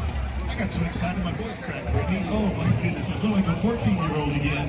How cool was that? Come on, New York. What do you think? It's kind of hard to, you basically have to get like the front row seats to the box in order to be able to see that. It was really, really close. I think Mark is claiming victory, and I'm hearing on the radio that Ryan... I'll try to get the video if somebody else posts it, but I don't think anybody did. It doesn't really matter. It's a truck. It's a Cyberbeast versus a plane. Okay, so they're racing again. Cyberbeast versus a plane. Oh, they are neck and neck. Trying to put some smoke on the windscreen there, but here comes the Cyberbeast, Brittany. Look at that. Get your cameras, ladies and gentlemen. Oh my goodness, Mark is pulling it out. There he is. There's a reason why the plane is faster. It's because it's a goddamn plane. You don't race cars versus planes.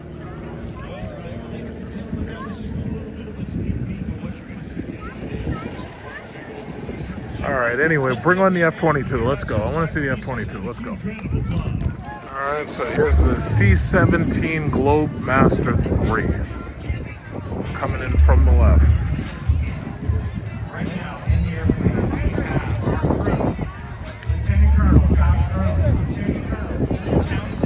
See, what they don't...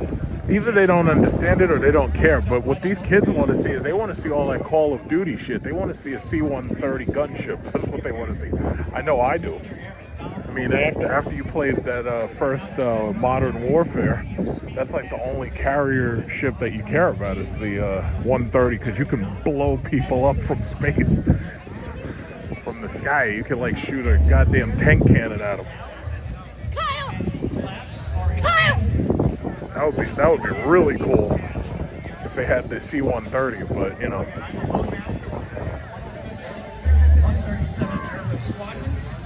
Alright, so you got the Globemaster, C-130 Globemaster. Oh, C-something Globemaster, my fault. C-17 Globemaster. Two pilots and a loadmaster.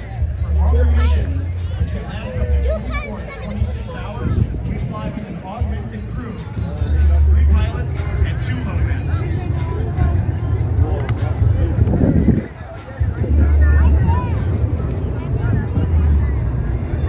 All right, everybody, here's our C-17 Globemaster from Stewart Airways. Everybody give them a little wave. They're looking down at us right now. They're waving. Let's come through.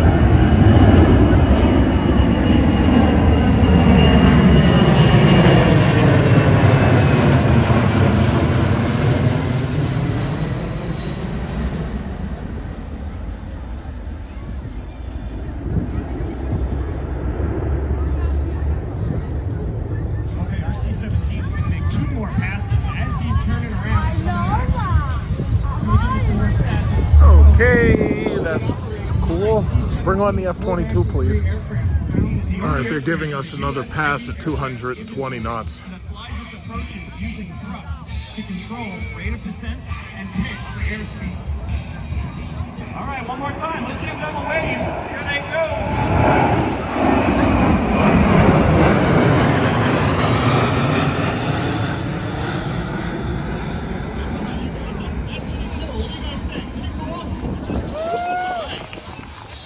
How many young kids out there think you're going to be a pilot one day, or a loadmaster, or something on an airplane? Anybody?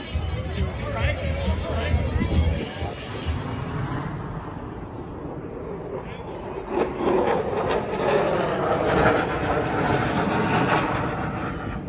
So basically, they're demonstrating, this is the Swamp Foxes, this is the F-16 team.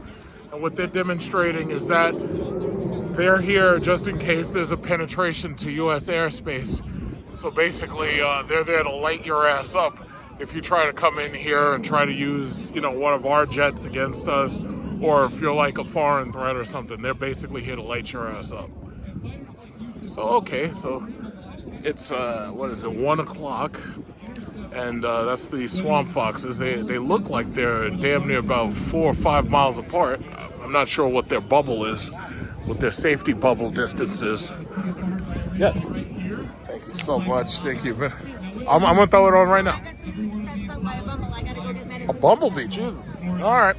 Of the violating aircraft, and to make sure that that aircraft knows, hey, we see you. So they have a Baron flying, and then they're using the wing rock to show that, you know what, if you don't recognize us, we're about to light your ass up. There's a trailing fighter. So you may only see the one that's right up on their wing. What you don't see is the one behind you. You don't see the one that's about to light your ass up.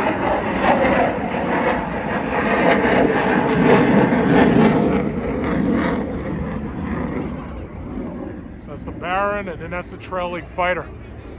Now I'm looking at these things. These things are heavy. They got fuel. They have full fuel tanks on them. Those things are like freaking airliners with all that fuel.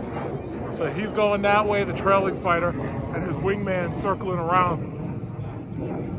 So basically they're like, yeah, we got missiles, buddy, and we're about to light your ass up.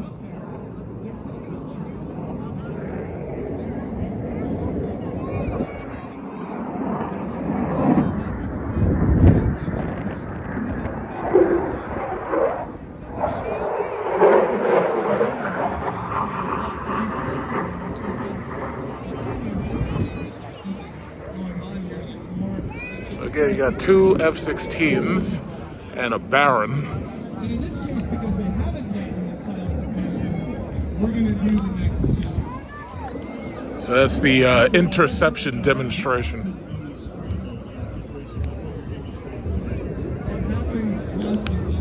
So believe it or not, let's take Bedminster right now. So that Bedminster seated car gets violated sometimes 7 to 8 times in a weekend. And every time that happens, everybody, I want to point this out to you. Every time that happens, we ring out our chain of command all the way to the Secretary of Defense. Because they don't authorize shoot downs of civilian airplanes for people like this, right? That takes your president or your Secretary of Defense. So we have to put ourselves in a position to do it.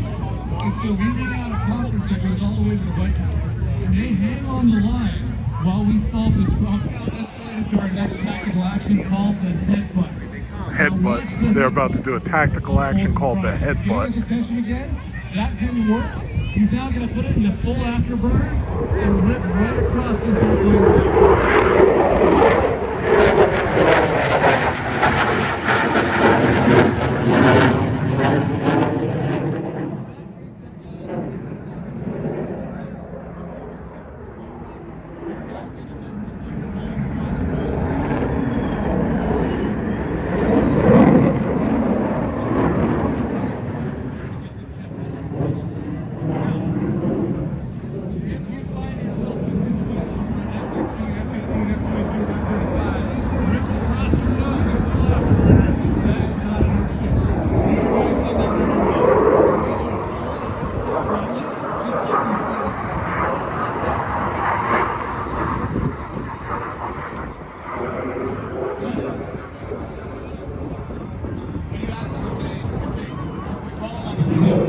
Yes. Okay, so in the United States and in Canada, we have frequencies that we try to reach.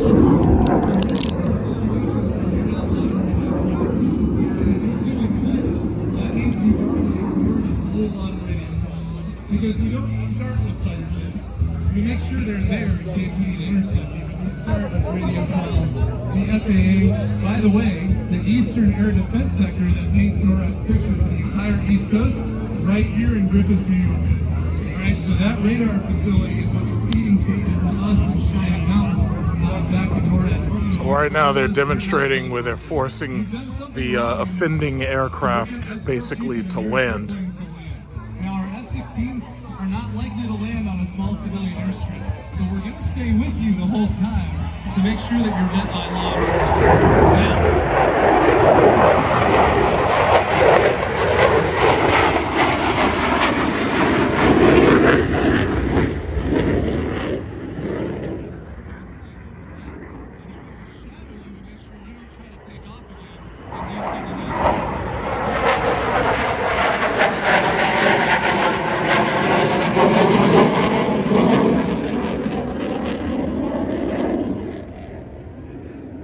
Basically, those F-16s are from South Carolina, they say.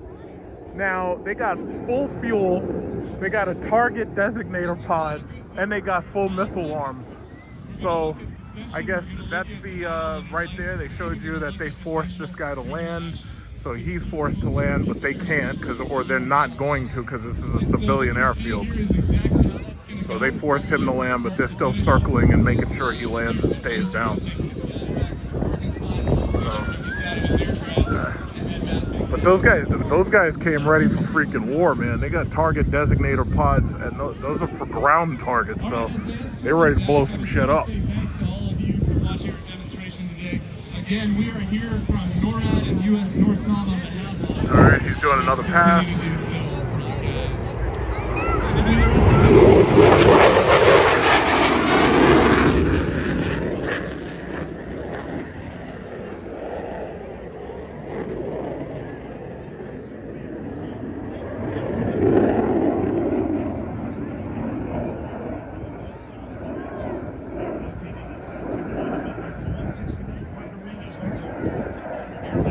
169 fighter wing, South Carolina.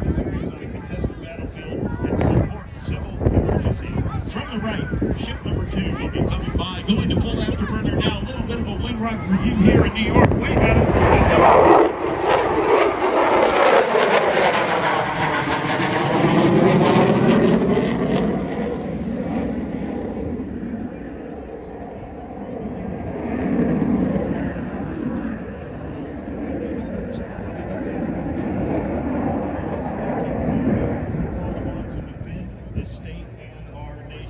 They'll circle around for one more pass. broadcast. If you don't have your cameras out, you need to get them out. This is going to be an amazing photo opportunity from your right to your left. You know, top priority is NORAD's alert 24/7 no-fail homeland defense mission you just saw demonstrated today.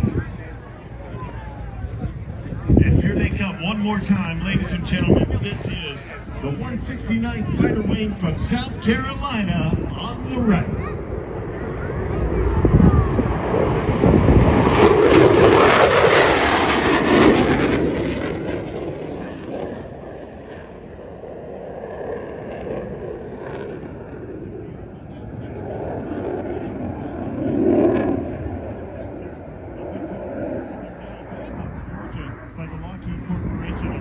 Designed and built by the General Dynamics Corporation, a product of the United States Pentagon and the fighter mafia to produce a single-seat fighter capable of out-turning, out-maneuvering anything in the world, and that's what happened in the early 1980s. And here we are in 2025, and this is still one of the world's premier fighter aircraft. This will be the last pass, ladies and gentlemen. You can see the landing light to your right, and this F-16 as he begins to pull the gear up. Push the throttles forward to afterburner. You see the little bit of smoke, the light goes out. Ladies and gentlemen, get this on your video right here. This is your warfighters here to defend your freedoms and liberties.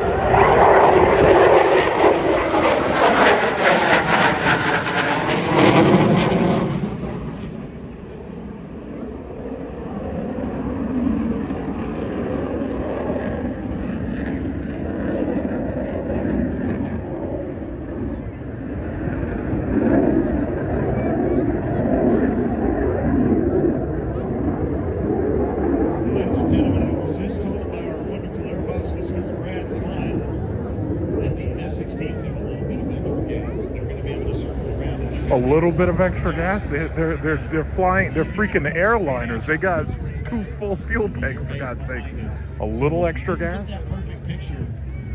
So they're coming around one more time. To the right, lead ship is now lowest. Number 2 is rolling in behind him. Ladies and gentlemen, here they come. The sound of freedom. The sound of freedom. A little extra gas.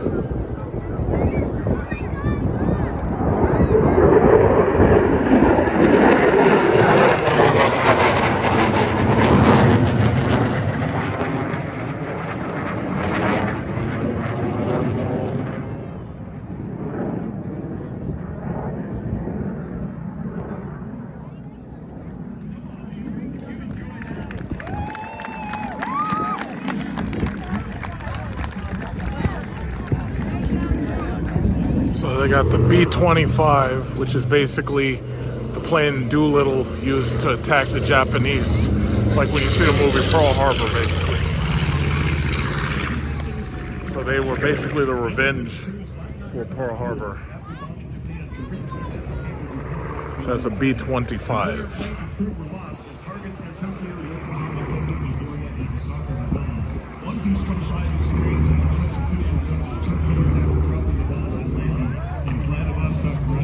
Where the crews will be targeted.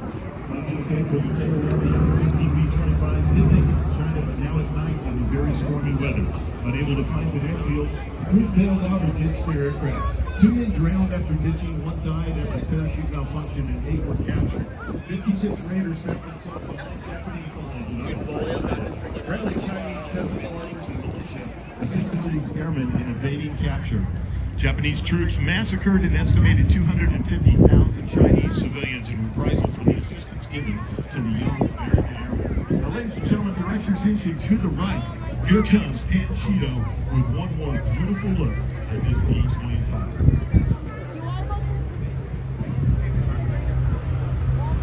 You notice the crew opened the bomb.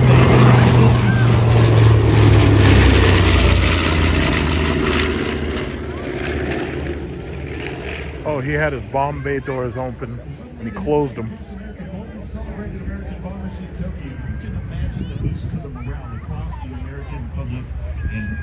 So they're about to simulate a bomb drop run. So basically it drops down and then it drops its bomb and then it flies back into the sky.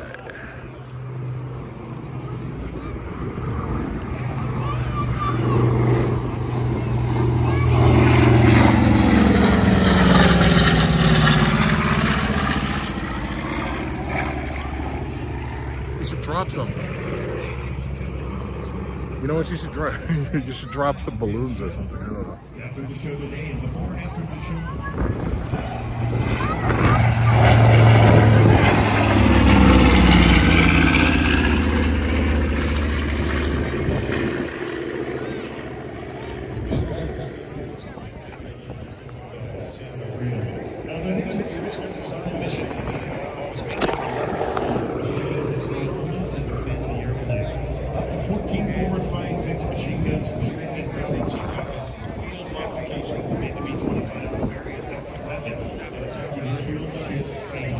Okay, so now they're taxiing the Osprey, and this helicopter's taking off. That's the West Point parachute team. Well, right now they're taxiing the Osprey. So they're bringing the Osprey over to the takeoff position. I'm not exactly sure how much it's going to do, but it's unfortunate that they can't show you the Osprey do its vertical takeoff, but I think that's something they want to probably try to avoid. So in a minute, it'll be taking off probably in about 4 or 5 minutes.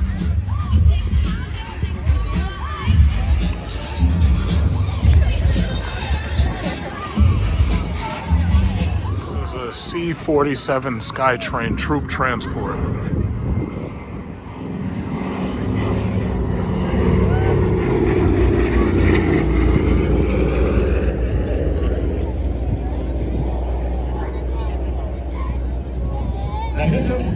And this is a T6 Texan. You can see it's a tandem seat aircraft. By that we mean the pilot student sit right on the front of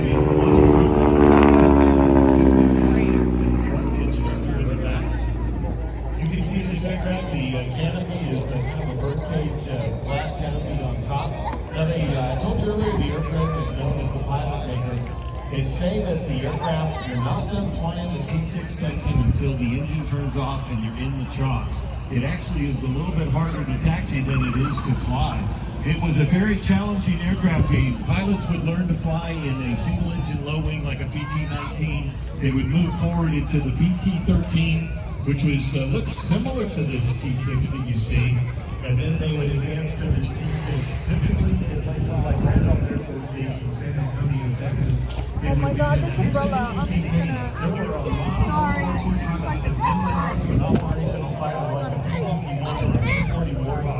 They would come back to their instructors in the T6 and tell them, how come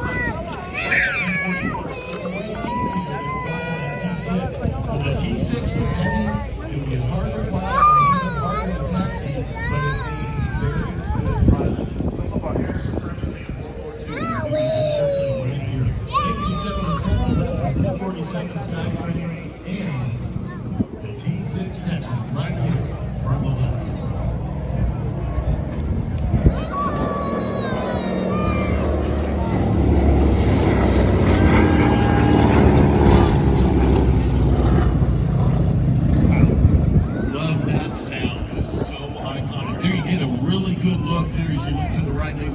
Those invasion stripes on that C-47 MV-22 Osprey. These are from the VMM-774, the Wild Goose. Now the MV-22 Osprey is the Marine Corps medium lift capable tilt rotor, short takeoff and landing aircraft. And as they come from the right, they did a vertical takeoff. They're going to stay in semi-vertical mode as they transition. You can see the landing gear has retracted. The engine nacelles are beginning to rotate as they accelerate the aircraft. Ladies and gentlemen, right here, this is the Osprey.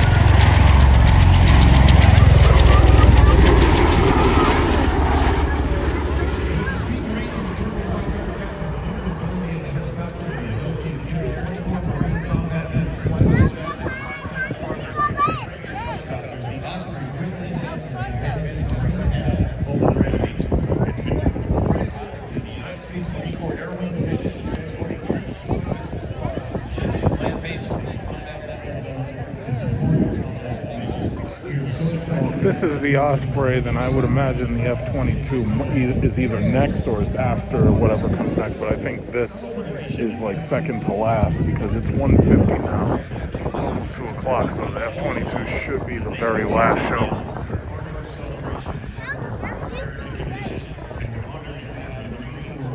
Osprey here with us today. Now, the Osprey is the world's first production tiltrotor aircraft with one 3-blade prop rotor, engine, and transmission assist built into the front. Classified as a powerful aircraft by the Federal Aviation Administration.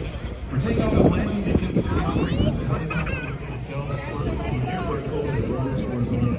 Once airborne, as you just saw, the cells rotate forward 90 degrees, and it can happen in as little as 12 seconds for horizontal flight, converting the V-22 to a more efficient, higher speed aircraft. So you're gonna do a high-speed pass. From V-21 774 Wild Cruise, they are here to show you the capabilities of the Marine Corps MV-22 Osprey. From the left, here's the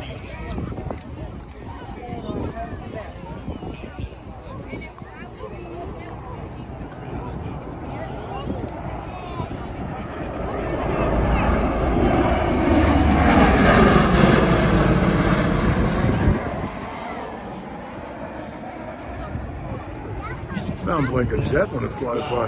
Now you got to meet the crew earlier here on the stage before they flew this performance for you. And they also have some ground crew by their static display. There's another Osprey right here on the ground at the end of the taxiway, straight in front of the main stage. Come by and say hi to them, and they know the crew will want to tell you all about the mission and can't fly this fast. So keep an eye on the wing and the cells at the end of the wing with the engine, the transmissions, and see if you can see a little bit of a difference of what you saw just a minute ago. But here they are from the right. This is the Goose from Marine Corps Air Station Newman, North Carolina.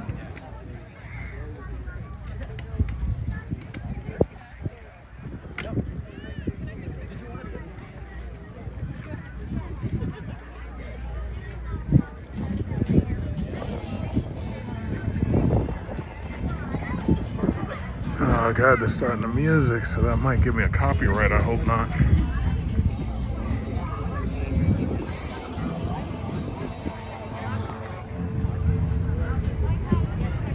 Did you see that transition? Those cells rotated from being straight forward to a very smooth transition to now into the vertical mode or the hover mode. Short takeoff, vertical takeoff and landing here in the MV-22 Osprey.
When it backs up, it should go beep, beep, beep, beep.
Ladies and gentlemen, on behalf of your United States Air Force, the Commander of Air Combat Command, General T.B.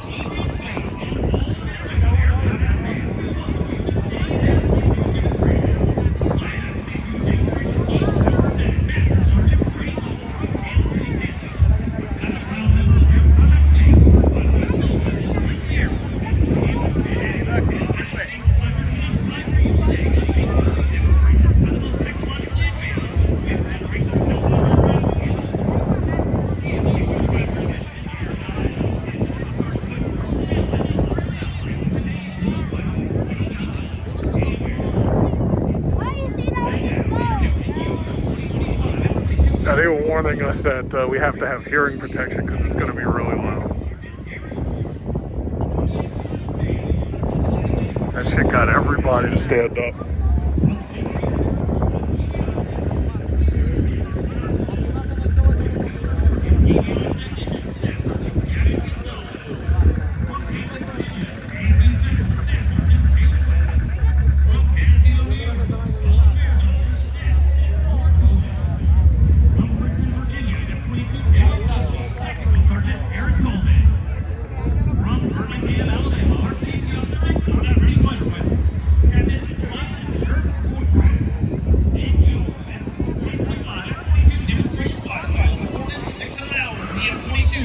From New York Mills, Minnesota, Captain Nicholas Laturno. You are about to witness the maneuvering capabilities of the most advanced and most lethal fighter aircraft in the United States Air Force. The F-22 you will see today is an unmodified and fully combat capable aircraft. While we can't show you everything that makes the Raptor the most lethal fighter aircraft in the world, we will show you its raw power and thrust-vector maneuvering capabilities as it executes maneuvers that no other aircraft in the world can perform. As today's demonstration begins, you will see the Raptor's hit a maximum power pull, producing 70,000 pounds of thrust from its powerful F-119 engines.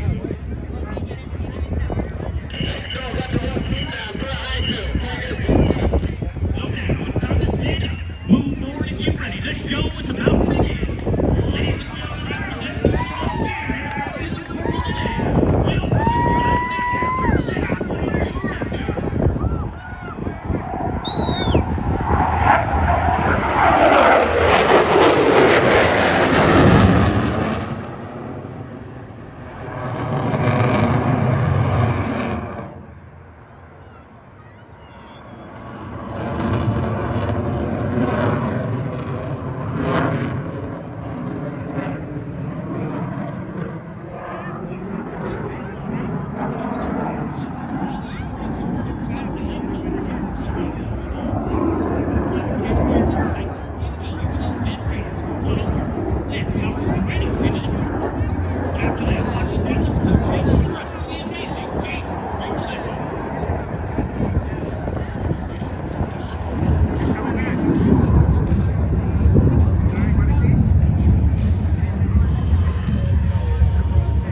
waiting for the test.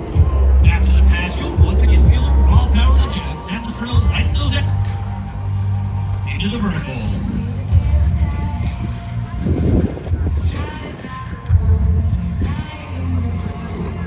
Ladies and gentlemen, from the right, the Raptor slow speed pass.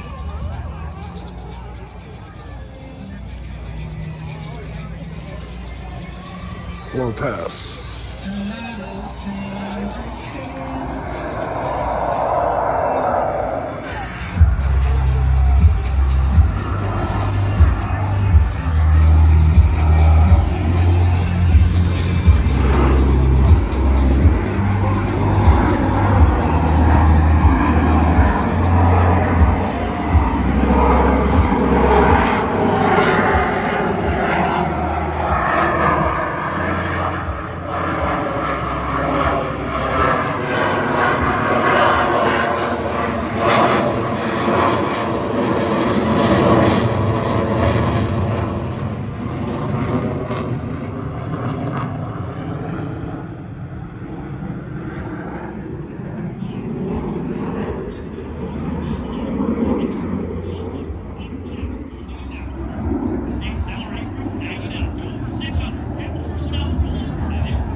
High speed pass.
air show lasts today and it's tomorrow. So this is basically the end of this air show. So now everybody's starting to get their stuff and leave.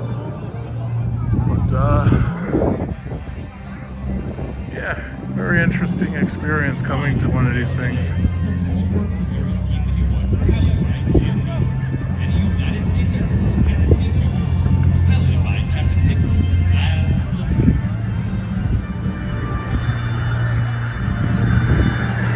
They have to go back to Stewart.